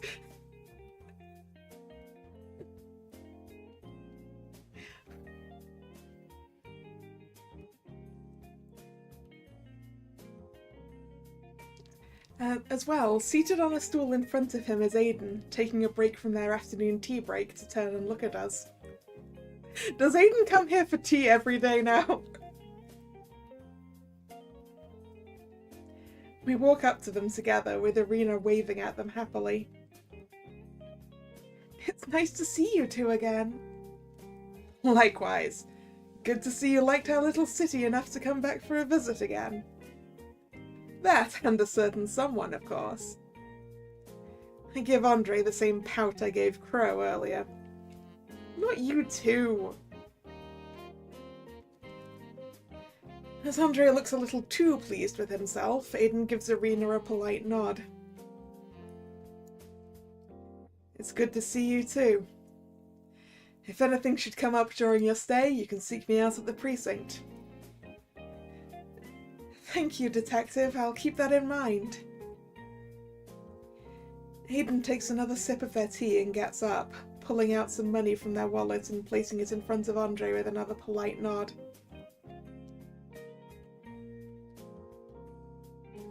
Thank you for the tea again, Andre. No worries. Same time tomorrow? Aw, what? Already leaving? I unfortunately have a bit to do at the precinct, so I can't stay for long. You all take care now. As they start to head towards the door, they suddenly stop in their tracks before turning back towards me. Oh. Have fun on your date. Don't get carried away, though. What? You can go now! With a small chuckle, they make their way to the front doors and head outside. You two have certainly gotten closer since I left, huh? I know, right? It was a little awkward at first, especially at the last heist that happened, but we've slowly gotten used to how everything is now. I sigh as I stare at the front door. Although, I've come to learn that Aiden is much snarkier than they let on. Irina lets out another giggle before we seat ourselves at the counter. Meanwhile, Crow, who's been hovering behind us this whole time, starts heading over to the stairwell to the attic. I'm gonna go change out of this now. You two have fun down here. Thanks for waiting with me, Crow. He heads into the stairwell with a wave and the two of us start chatting away. How was the end of the ballet tour? I got all your texts, but I wanted to hear about it from you in person. It went pretty well, honestly, although it was much more boring than Twin Bells by comparison. We finished up with our last stops here in the UK, then headed back to Bristol. Irina then lets out a sigh before continuing. It was a nice finish to the whole trip, but how normal every other place was just made me miss Twin Bells more. And you especially. I can't help but sheepishly smile in response, which prompts another giggle from her. How have things been here, by the way? I saw you had another heist about a month ago. What was it again? The Ocean Sapphire, right? Yep, that's it. It was a pretty simple heist, honestly. Even a bit boring compared to the Black Swan. I don't know how you could call that heist boring. It looked so fascinating, even though I was only watching the newsreel of it. Especially how you used that huge water tank in the trick. I feel a slight blush appear on my cheeks as a proud smirk paints my face. Well, you know... That heist was a little awkward, though, because of Aiden. True, it was the first one since they learned who you are. Yep, though they're such a good actor, you wouldn't even be able to tell that things are different between us now. I let out an annoyed huff, which makes Irina giggle. As we're chatting away, Andre walks up to us on the other side of the counter. Could I get you two anything to eat? It's just about lunchtime. We both look up at the nearest clock and confirm that Andre's right, then look at each other. I'm not too hungry right now. Maybe something a little lighter? Why don't you pick? You know this menu much better than I do.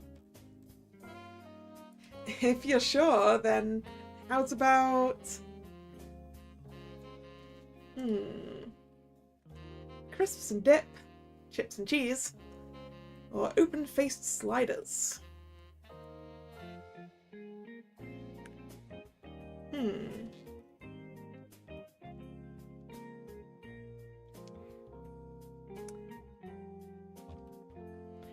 Does cheesy chips count as light?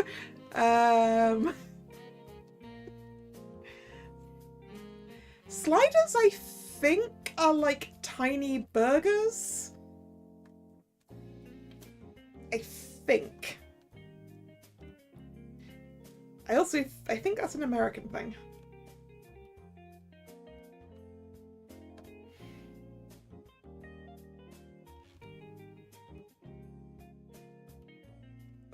I love how Googling it just starts off by bringing up flip-flops and the TV series Sliders.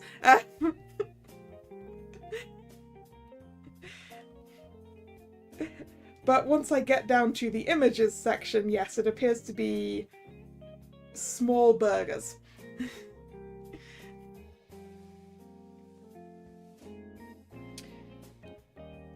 I'm just imagining the complete mess that an open-faced burger would be.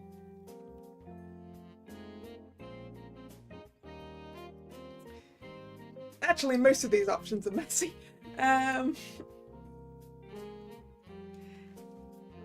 Yeah, it looks like they vary between being about like bite-sized up to about like half the size of a regular burger.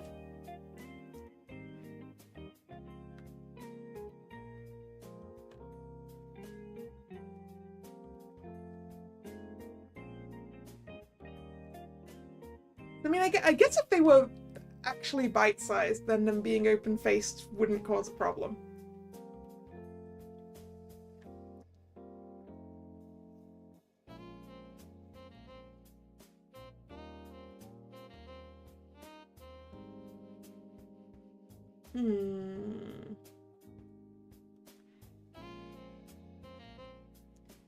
Let's have some crisps and some dip.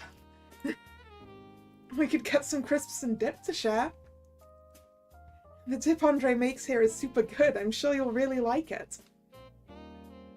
She looks at them on the menu, then gives me a happy nod. Oh, that does sound good. Let's go with that then. I mean, we are at a bar, and crisps is bar snack. Crisps or nuts. Or I guess more pub snack than bar snack. I don't know what the vibes difference is between a bar and a pub. in terms of food.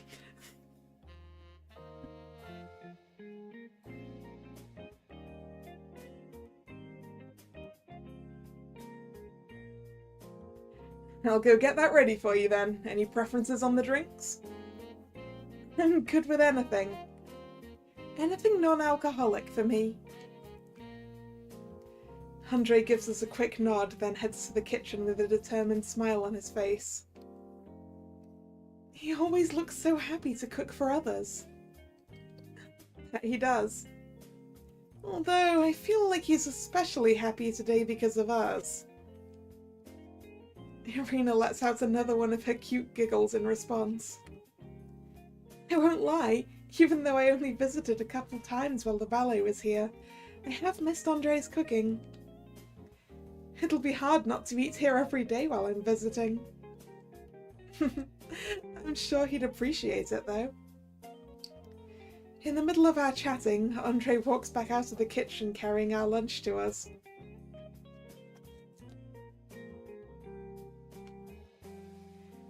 He places a large plate with a generous amount of tortilla chips piled high on top of it.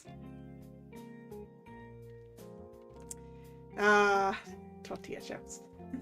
My least favourite type of crisps.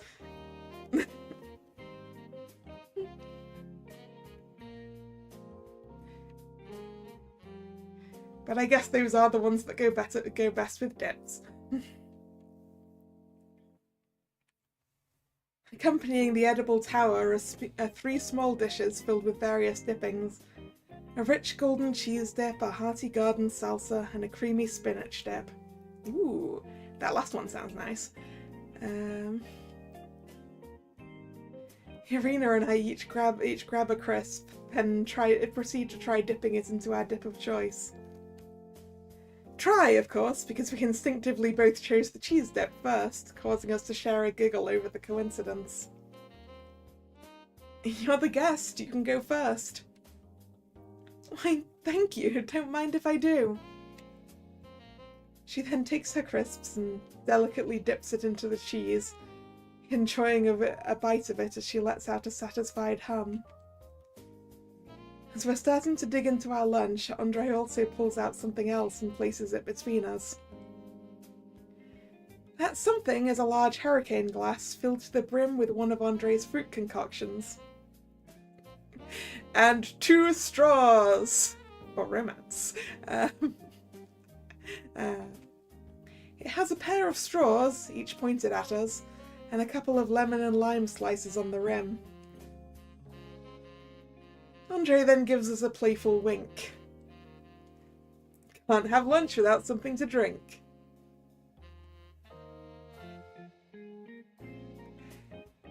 Nick, how did you read me so well in terms of what type of crisps I like?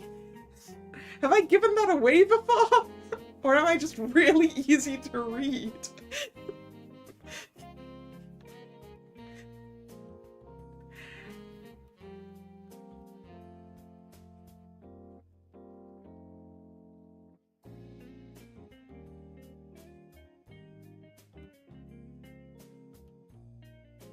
I feel my face turn bright red as I stare at the drink in front of us. Andre! I glance at Irina, who's also looking more red than usual because of Andre's teasing, which ends up making me more flustered than I already am. I try to ignore it by shoveling more food into my mouth, and Irina follows my lead as both of us let out happy hums from how good it is. What's up? Irina suddenly shushes me while we're eating, glancing toward one of the booths behind us, and then lets out a sigh. I get curious and decide to try to see what she saw, and that's when I notice some familiar people. I can't believe the owner brought them a couple's drink. It's basically official now. And you somehow still had doubts after seeing her kiss them at the bus stop. All huddled together as if they were trying to hide from Irina, and failing at it, were 4 of Irina's fellow dancers from the Pavlova Ballet Company.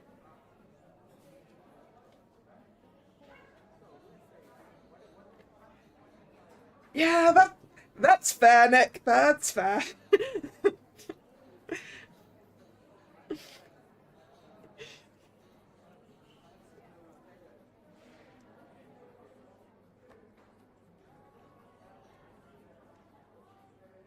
It was a cheek kiss. Friends can cheek kiss. This was redder than a tomato, you damn clown. You two, talk some sense into him, please. Along with Adriana and Jacob, two people I vaguely remember from the heist all those months ago. They're the two leads of the company as well, Magdalena and Damien. Calm down, you two are gonna start a scene. And Magda, stop glaring at them. You've been doing that since we sat down. Damien gives a sheepish sigh. Meanwhile, Magdalena huffs with an angry pout. Just keeping an eye on them for Irina's sake. She looks pretty happy, though. Maybe we didn't have to use some of our vacay time to babysit her, Miss Team Mum. Oh, you be quiet! I just want to make sure they don't do anything to Irina. If they do, I'll kick their ass myself. Irina's gonna feel embarrassed when she realizes we're doing this, you know. We can apologize to her later. The four of them continue to enjoy their own lunch while occasionally glancing at us from time to time. Meanwhile, Irina gives a shy smile as she lets out another sigh. I'm sorry about them. They mean well, I promise. Hey, it's no worries. I can tell they care about you a lot. After taking the last bites of our lunch, the two of us get up from our seats, Irina giving Andre a happy nod as we do so. Thank you for the food, Andre. It was delicious. You're welcome. Glad you liked it. I hope you two have fun on your date. He gives us another playful wink, and I grab Irina's arm and start walking out with her as my face shines as bright as a traffic light again. Goodbye, Andre! Take care. The two of us step outside and onto Sidewind Avenue. The hand that was grabbing her arm is now gently holding her hand as I look up at her with a smile. So, what do you want to do today? We can go anywhere you'd like. I booked a whole 2 weeks for this vacation, so for today I think I'd like to revisit some places from the last time I was here. To help ease into it, you know? I can't decide between going to the museum or Ramona's first, though. Why don't you pick? Are you sure? It's your time off. I'm absolutely sure. Besides... Another faint blush appears on her cheeks as she continues. Anywhere is fine, as long as I can spend as much time with you. I can feel even my ears turning red this time. You really like teasing me, don't you? She gives me a cheeky giggle as a way of responding. But alright, if you're sure, let's go to... Ooh, we get to pick. I mean, Ramona's is a lot closer. So if we're going to both, it makes more sense to go to Ramona's first from here. I think. Because that's just down the road. Yeah, let's go see Ramona. Ramona's. I'm sure she'd be super happy to see you again. Let's make our way over then. We walk hand in hand up Sidewind Avenue, taking our time to continue chatting and looking around the area as much as we want. Soon enough, we end up right in front of Miss Ramona's shop, and a certain cutie strolls up to us from the alley next to the store for attention. Yeah, also, going to Ramona's means we get to see Marigold again, which is the important part. Hello again, Marigold. It's good to see you again. Irina kneels down and starts scratching little Marigold's chin, which she's practically giving her as Marigold lets out even louder purrs than usual. I can't help but stare at the bright smile Irina has on her face right now, feeling a smile of my own appearing on my face as I watch her. Looks like Marigold missed you too. She's being extra affectionate today. How do I keep rewording some sentences? Because sometimes my brain just does that. And if it's close enough, I don't go back and redo it.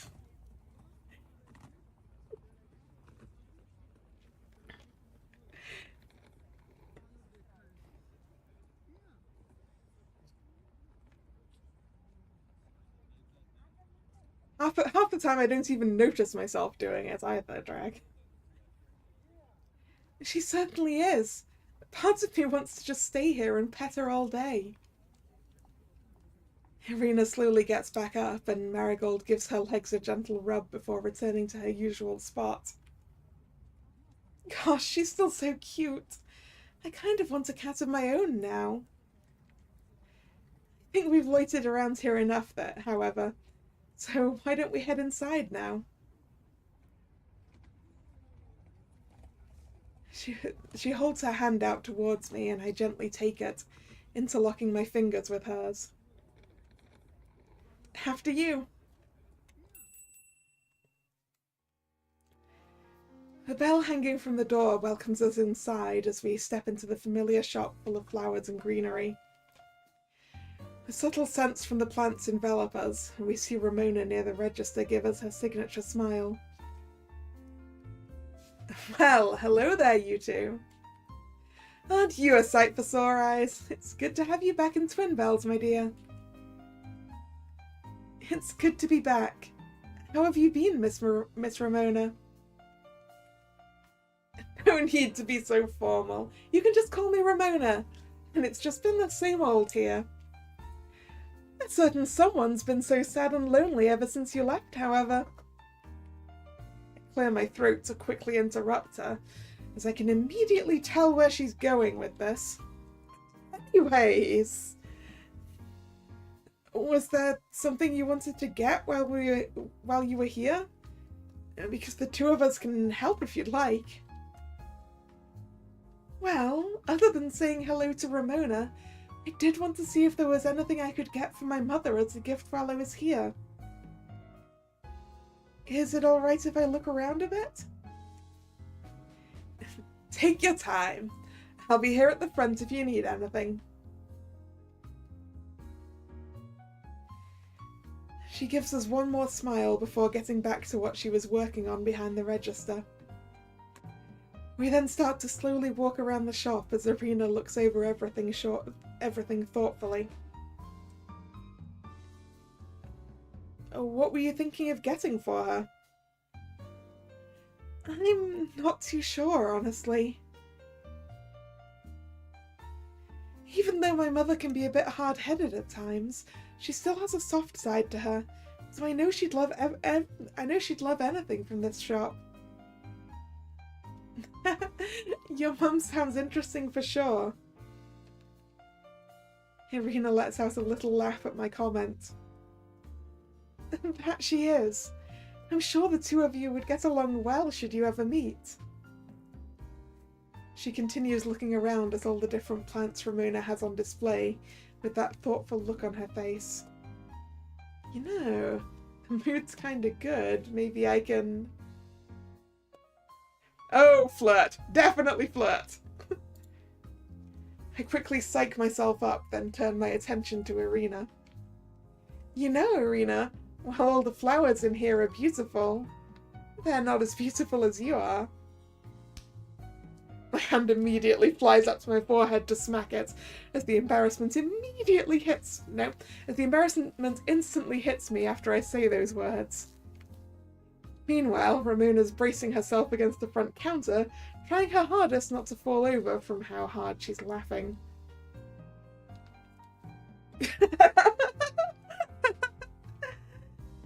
Dee, please, you're gonna kill me here.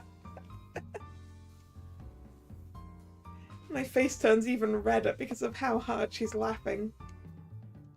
Irina, on the other hand, gives me a soft smile along with another one of her cute giggles. I thought it was very cute. I sheepishly play with my ponytail and avert my gaze as Irina plants a soft kiss on my cheek. Thanks, but I wanted to sound cool. I bring my attention back to Irina, who continues to look everything over carefully. Anything catch your eye yet? She sighs and shakes her head. Unfortunately not. At least not anything I could bring with me all the way back home. Oh, now that's a very good point. Irina, are you even allowed to buy stuff here to take home? I'm pretty sure there'd be a customs problem with bringing plants, right? At least I know I can't bring plants back with me to the UK. I guess it depends on where you live and what the rules are, but yeah, I'm not sure if you can actually do that.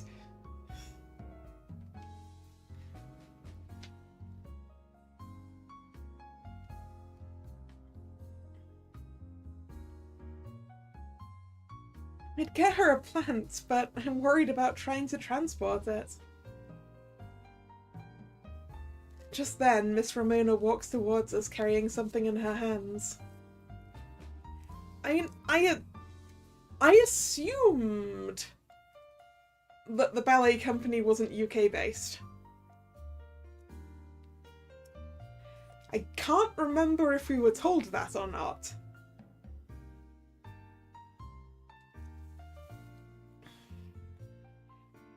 But I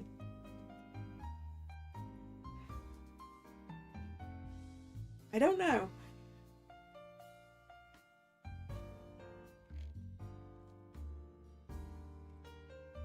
If you're still looking, might I suggest these? She holds up several bookmarks, each with a different pressed flower decorating the front of the ornate laminated paper. Now this is safe to take across country borders. I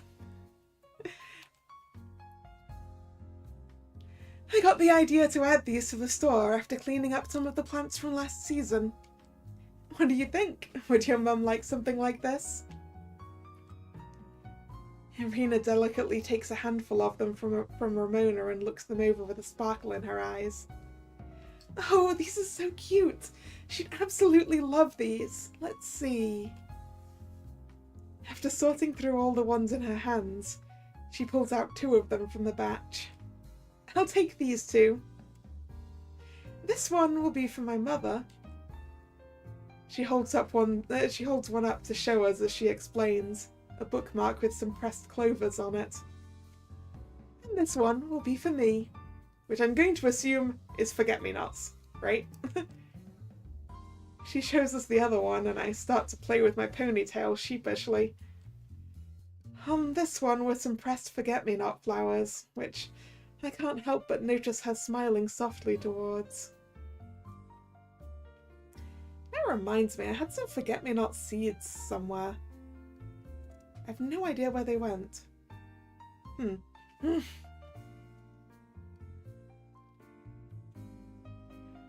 Oh, what a good choice. Don't you agree, Dee? You shush. The 3 of us walk to the register, and after paying for the bookmarks, Irina turns to me with a smile. When I left last time, I was a little sad I didn't get myself anything to remind me of you. Oh yes, a forget-me-not is a flower drag. They're very small purple flowers.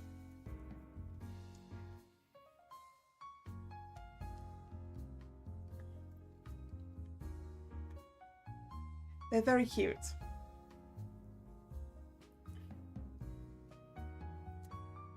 Also, the amusement that both members of this family that were phantom thieves named themselves after flowers as well.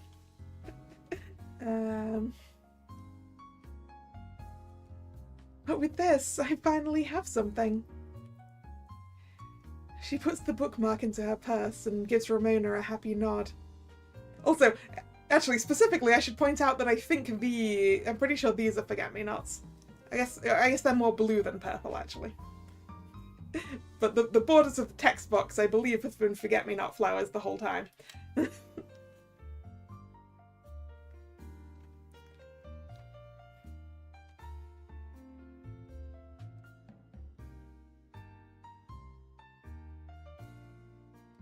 Yeah, definitely.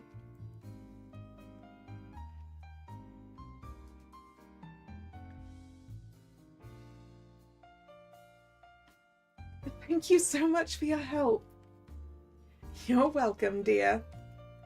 I hope you enjoy your time back in Twin Bells. My door's always open to visit. After waving goodbye to Ramona, the two of us walk back outside hand in hand. As we step back outside onto Sidewind Avenue, we each check the time. We didn't take long in the shop, so we can still go to the museum today if you want. Sure, I'd like that.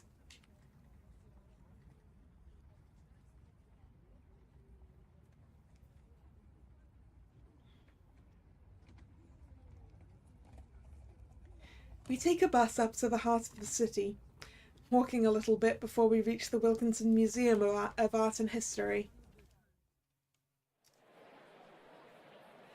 Due to the time of day, and because it's a weekday in general, we were able to buy our tickets and walk into the main exhibit hall in no time. Ah, yes. And not queue for half an hour outside like the last time I went to the Natural History Museum in London and didn't book in advance, which was a terrible decision. If you ever find yourself going to the Natural History Museum in London and you're going on a weekend, book in advance. It doesn't cost anything, it's still free, but then you don't have to stand in a queue for half an hour in the rain.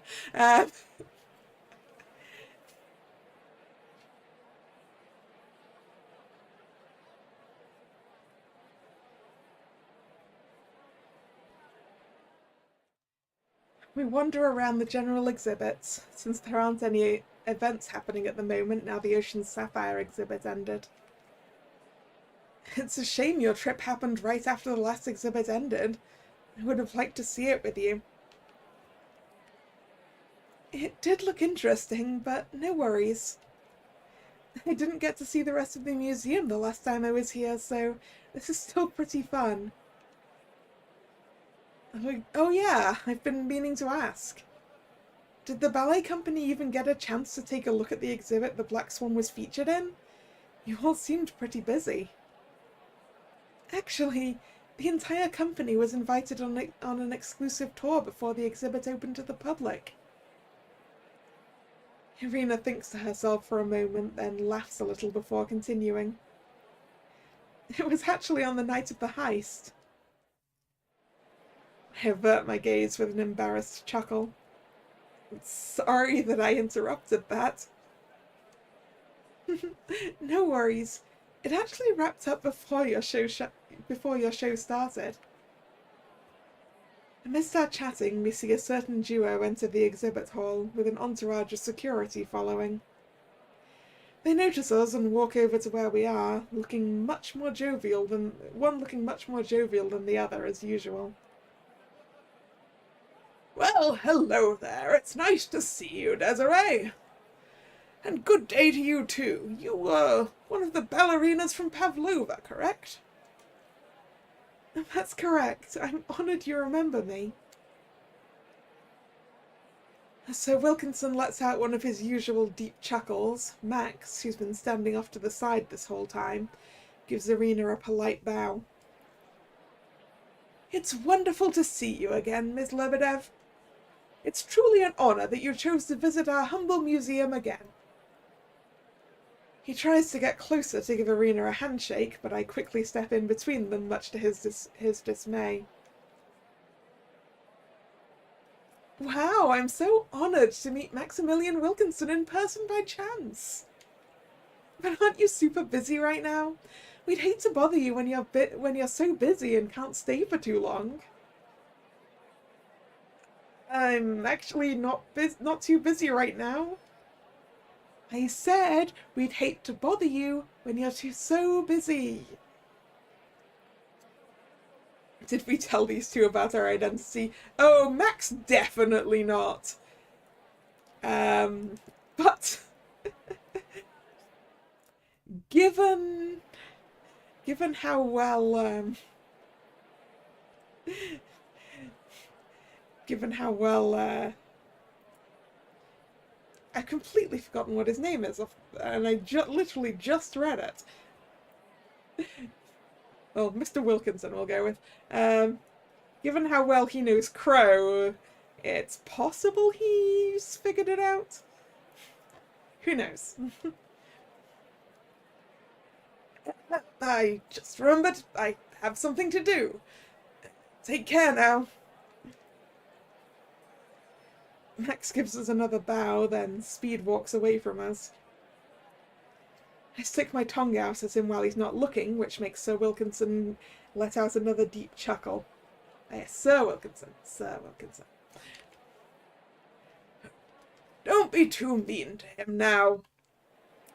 I'll try. By the by, how are your parents lately? They've been good. Slowly getting used to life in Twinbells again.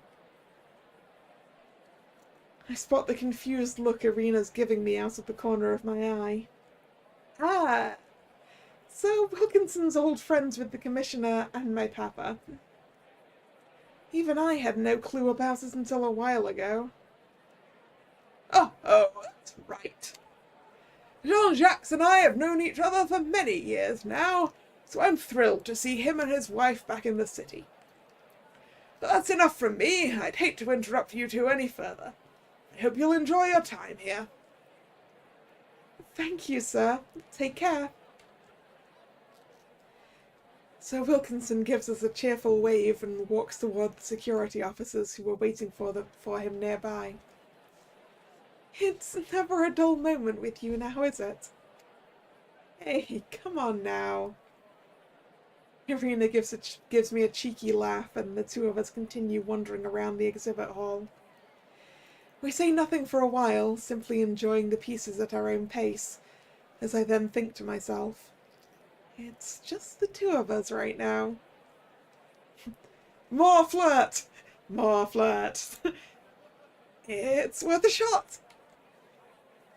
I gently hold Irina's hand to grab her attention. Yes? All these pieces are pretty impressive, huh? They're all super valuable, too. But I think that, compared to them, your smile is so lovely that it's priceless.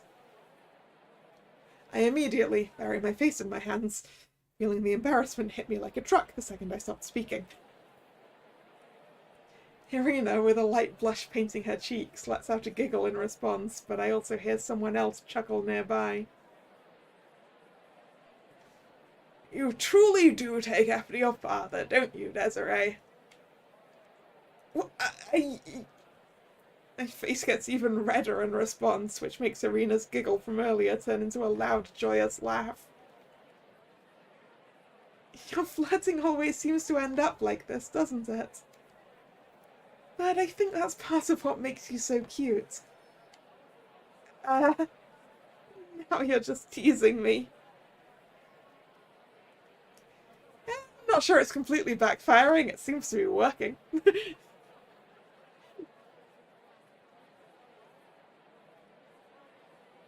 With another giggle from Irina, we hold hands once again, continuing our stroll through the museum. This whole time, I've actually been thinking about the night of the heist. It all happened pretty fast, but honestly, thinking about it again while looking around made me realize some things. Oh? Like what? Well, for example... Irina points towards the skylight. At the end, during all that chaos, you were able to take me all the way up to the rooftop. You even carried me in your arms up there. Even though you're shorter than me, you're so much stronger than you look. I give Irina a proud smirk as I playfully flex one of my arms. It may look scrawny, but I'm pretty confident in my strength. I could even carry you around some more if you'd like. A pink blush appears on Irina's cheeks as she averts her gaze with a smile. I'll keep that in mind. We continue looking around the museum to our heart's content for a while longer, taking our time to enjoy the pieces and each other's company. After walking all around the museum, we step back outside, checking the time to decide what to do next. We still have some time left in the day. Is there anything you'd want to... A sudden text message interrupts me, and I look back at my phone to see it's from Papa, of all people. Heard about your little date. Hope it's going well. If you do have time, why not stop by for a quick visit? I show the text to Irina. It seems like my parents want to meet up. Is that all right with you? I can text them back if you'd rather not. Irina shakes her head. I'd be all right with meeting them. Besides, I'm sure they're quite curious to learn about the two of us. That's putting it lightly. But all right, if you're absolutely sure.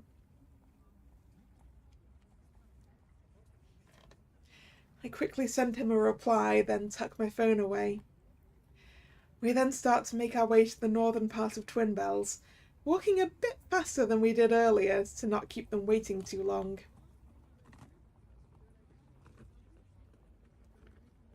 Eventually, we make it to my childhood home in the northern part of Twin Bells. We're both standing at the front door, but I start to feel a bit nervous thinking about my parents meeting Irina for the first time. Maybe we can call this off and say we're too busy today? You were ready earlier. What happened? The realization that I'm technically having my parents meet my girlfriend for the first time hit me in the face. I stare at the door, which now feels like it's looming before me before I turn around in place. You know what? I'll text them that we're too busy. Let's just... Before I can even take a single step, Irina knocks on the door in my stead. I'll be the brave one for you. Don't worry. Thank you, Irina. I turn back around and firmly hold Irina's hand as the front door opens and we're let inside. Inside the comfy space I know and love, we're greeted by my mama, who's giving us one of her bright smiles. Welcome, you two. My, you really are quite tall. Irina lets out a shy giggle. I get that a lot. Well, it's wonderful to have you here. Thank you for stopping by. Thank you. I'm glad to be here. After Mama gives me and Irina each a hug, we proceed to make ourselves comfortable on the couch. My husband will be out in just a moment. Could I get you something to drink while we're at it? I'm fine with just about anything, thank you. Of course. I'll be back in a bit. Before she leaves, Mama gives me a smug smile. We were wondering when we'd finally get to meet the person our daughter's been absolutely over the moon about. I was afraid we'd have to wait a few years with how Desiree was being. Mama! She lets out a cheeky giggle, then heads over to the kitchen. Soon after she's out of the living room, Papa appears from the stairwell with a big smile of his own. I hope I didn't keep you two waiting too long. Papa comes over and gives me a big hug, then offers a handshake to Irina. It's nice to finally meet you. You can just call me Jean-Jacques. Thank you for inviting me. It's wonderful to be here. He takes a seat on the couch with us, and soon after, Mama walks back out of the kitchen with our drinks. She puts 2 cups of tea in front of us, then one for herself and a cup of coffee for Papa on the other side of the coffee table, before taking a seat next to him. Apologies for suddenly calling you over on your first day back, but we were simply quite curious to meet you. No worries. After hearing about you two from Desiree, I felt comfortable visiting today. Well, now I'm curious what exactly she told you. Only good things, I promise. This gets a laugh out of the 3 of them. I hope you don't mind us asking how this all started. I don't mind. What about you, Desiree? Me neither. I guess we'd start at the ballet? Aww. Cute. I start to recount everything that happened to my parents. From watching the ballet's opening show and being mesmerised by Irina on stage, to the Black Swan heist, to us meeting at her suite in the dead of night. I go over everything I can think of, with Irina filling in with her own moments throughout.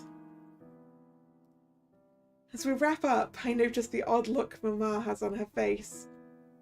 What is it? She lets out a deep sigh, then shakes her head as she stares at Papa.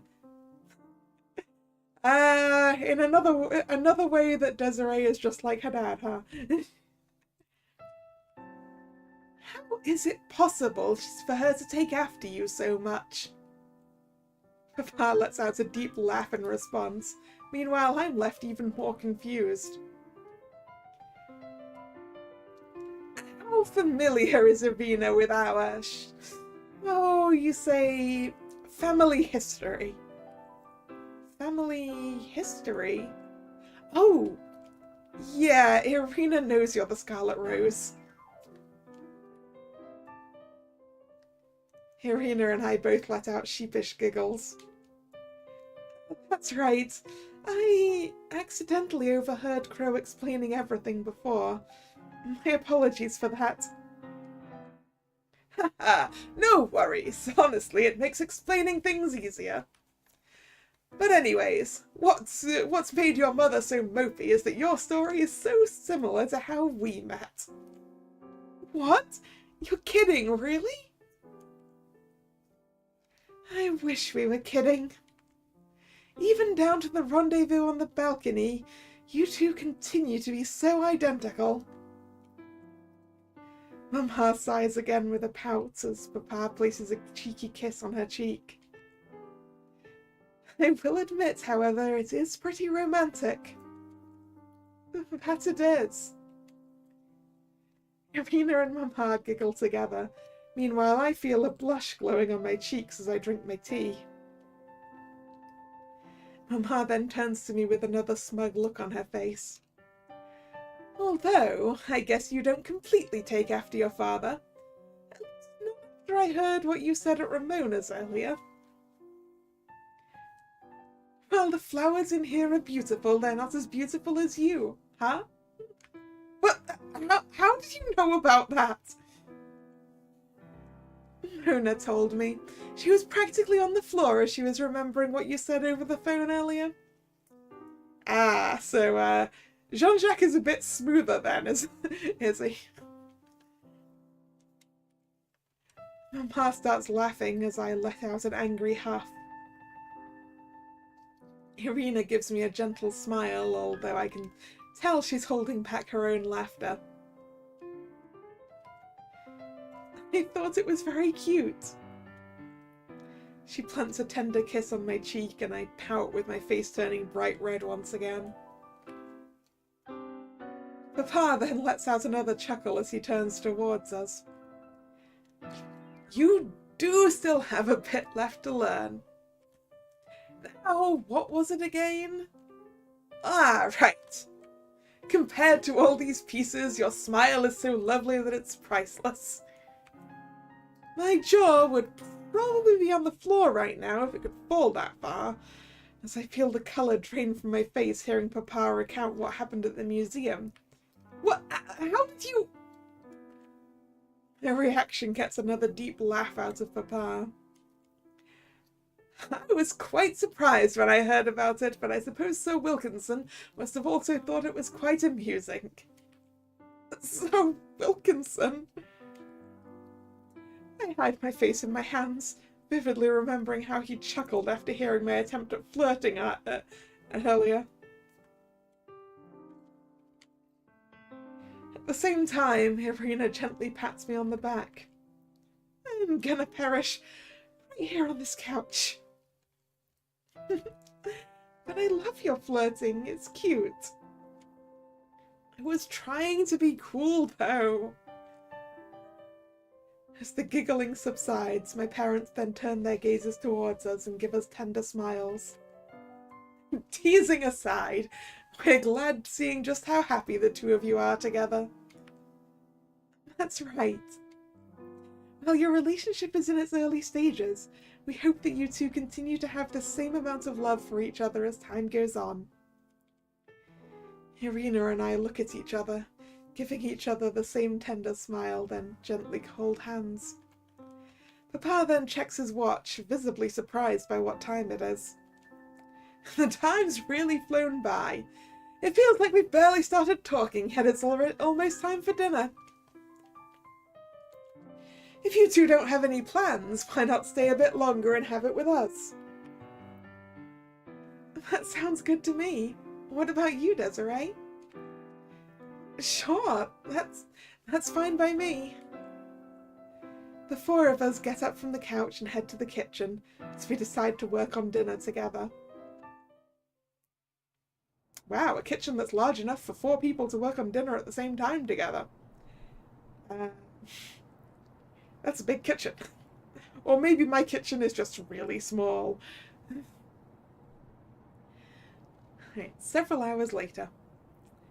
The time feels like it flew by while we were at my parents', since we stayed over for dinner and continued to chat with them for several more hours after that. We didn't end up leaving until it started getting dark, and now Irina and I are unwinding at her hotel suite. Your parents were as interesting as you said they were. I almost wanted to stay longer and listen to them some more.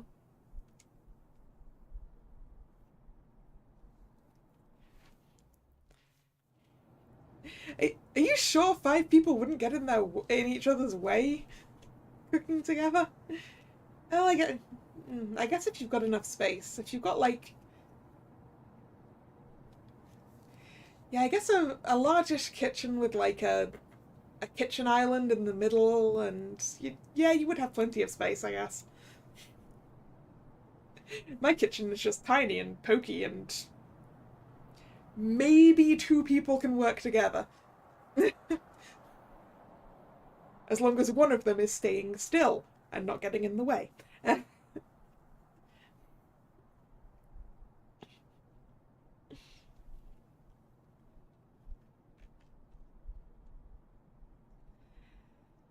Papa's pretty good at telling stories, that's for sure. And the way he would go on about the Scarlet Rose when I was little made me feel like I was actually there at the heists. Although now I understand why.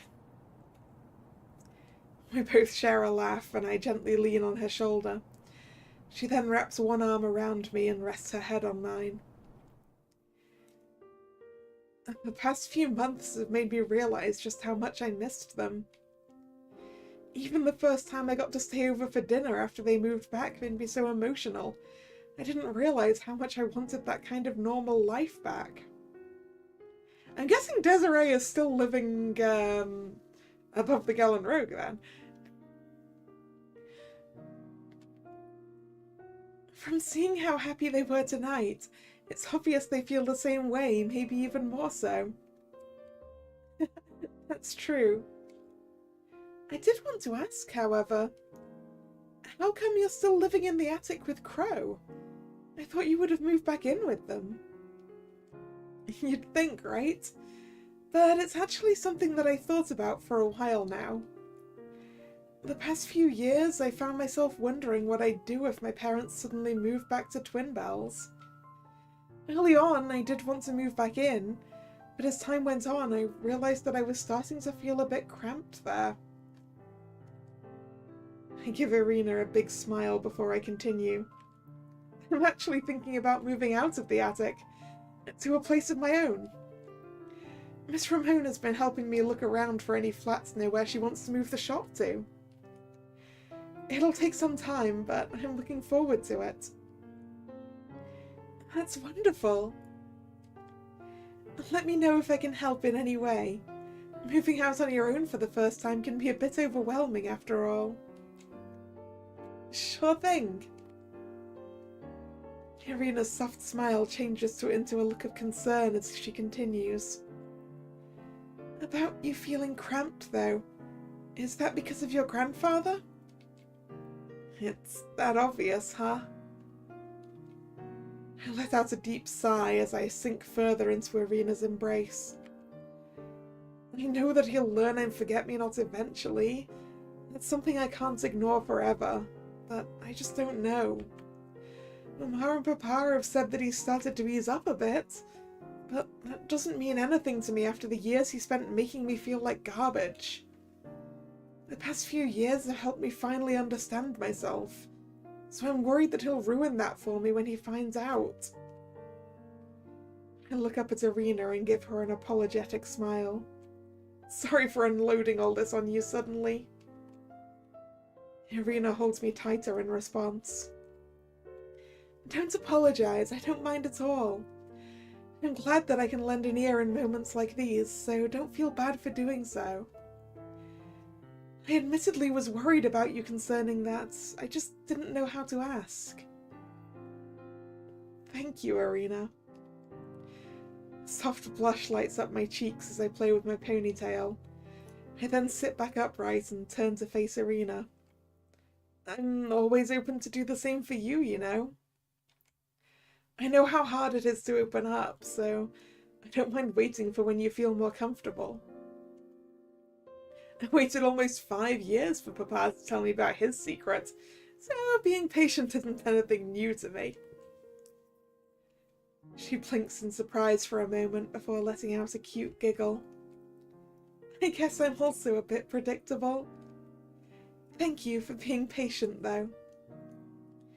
She sighs deeply as she looks out at the balcony with a thoughtful gaze. It's been so many years since I was in my last relationship, and I've even moved countries a couple of times since then. And everything I went through has just stuck to me ever since.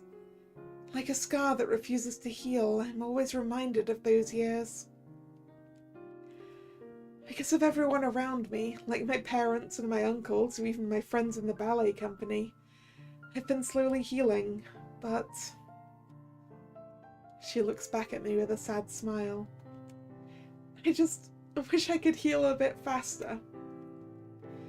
I feel like I'm inconveniencing everyone. This time, I gently wrap an arm around her, and she takes it as an invitation to lean against me with a sigh. You know, part of what's been helping me heal more as of late is being with you. After all of that, I wasn't sure if I'd be able to have another relationship, or if I could even fall in love again. But being with you has made me feel comfortable again, so thank you.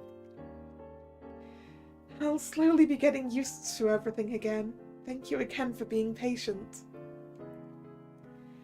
I wrap both arms around her to give a gentle hug. Of course. Being with you makes me really happy, so I never want to do anything that makes you feel uncomfortable. I can feel another blush sneaking into my cheeks as I start saying what's on my mind. But, you know, despite that, you can be pretty cheeky sometimes. Like back at the bus stop when you were all leaving. Irina laughs, then looks at me with a cheeky smile. I won't lie, teasing you has also helped me feel more comfortable. Back then, that was as far as I could go. Sorry if you were hoping for something more. No, it's fine. I probably would have melted right then and there if we went further. We laughed together this time, then gazed into each other's eyes thoughtfully. On that note, though, how do you feel now? That depends. Would you feel comfortable if we took it a step further? I don't hesitate to give her a nod in response. She then glides her hand over mine to hold it gently as I bring my other hand up to her cheek. Closing our eyes, we bring our lips together as the rest of the world seems to vanish when we do. Aww. We gently knead them together, albeit a little clumsily. We slowly learn to match each other's rhythm. I didn't get what some people meant when they described someone's lips as tasting sweet, but as I kiss Irina, I finally start to understand. This tender sweetness that feels like it's wrapping around me gently, that's what this feels like right now, and I'm left wishing this moment could last forever. We slowly pull apart and give each other soft smiles after catching our breath. Irina then looks up at the clock on the wall and reacts to what time it is. Is it really that late? I'm sorry I kept you so long. It's alright, I don't mind at all. I'd hate to see you head back to the attic in the middle of the night though, so why not stay over? She pauses, and then her face suddenly lights up as she averts her gaze bashfully. I mean like a sleepover. I didn't mean anything else, I swear. I can't help but laugh at how cute she's being right now. If you're okay with it, then sure. I'd be happy to stay over. I can just send Crow a text that I'll be back in the morning. I then think for a bit before giving Irina one more soft smile. Since I'll be here longer though, could I kiss you again? Of course. We close our eyes once more and share another kiss, getting more comfortable and familiar with each other as we do so. The rest of the night slowly fades out like a light as the two of us continue to share stories with one another and trade soft kisses. As we lay in bed, locking hands with one another, we slowly fall into a deep sleep. Aww. These two are adorable, adorable. Well, that is the end of the epilogue, and that is the end of the game and the end of this stream. Thank you very much for coming. It's been so fun, so adorable. I have very much enjoyed this. If you're new here and you've enjoyed your time, please consider subscribing to the channel. You can also follow me on social media, which is linked in the description box. The streaming schedule for the channel goes up both over there on social media and over here on YouTube in the posts tab of the channel. This was the last scheduled stream of the week, so there'll be a new schedule up later. And the next stream will be tomorrow, Monday, 7 PM for some more Soul Set. So I hope to see you then, or another time. Once again, thank you very much for coming. And this is Kalla signing out. See ya. Bye bye.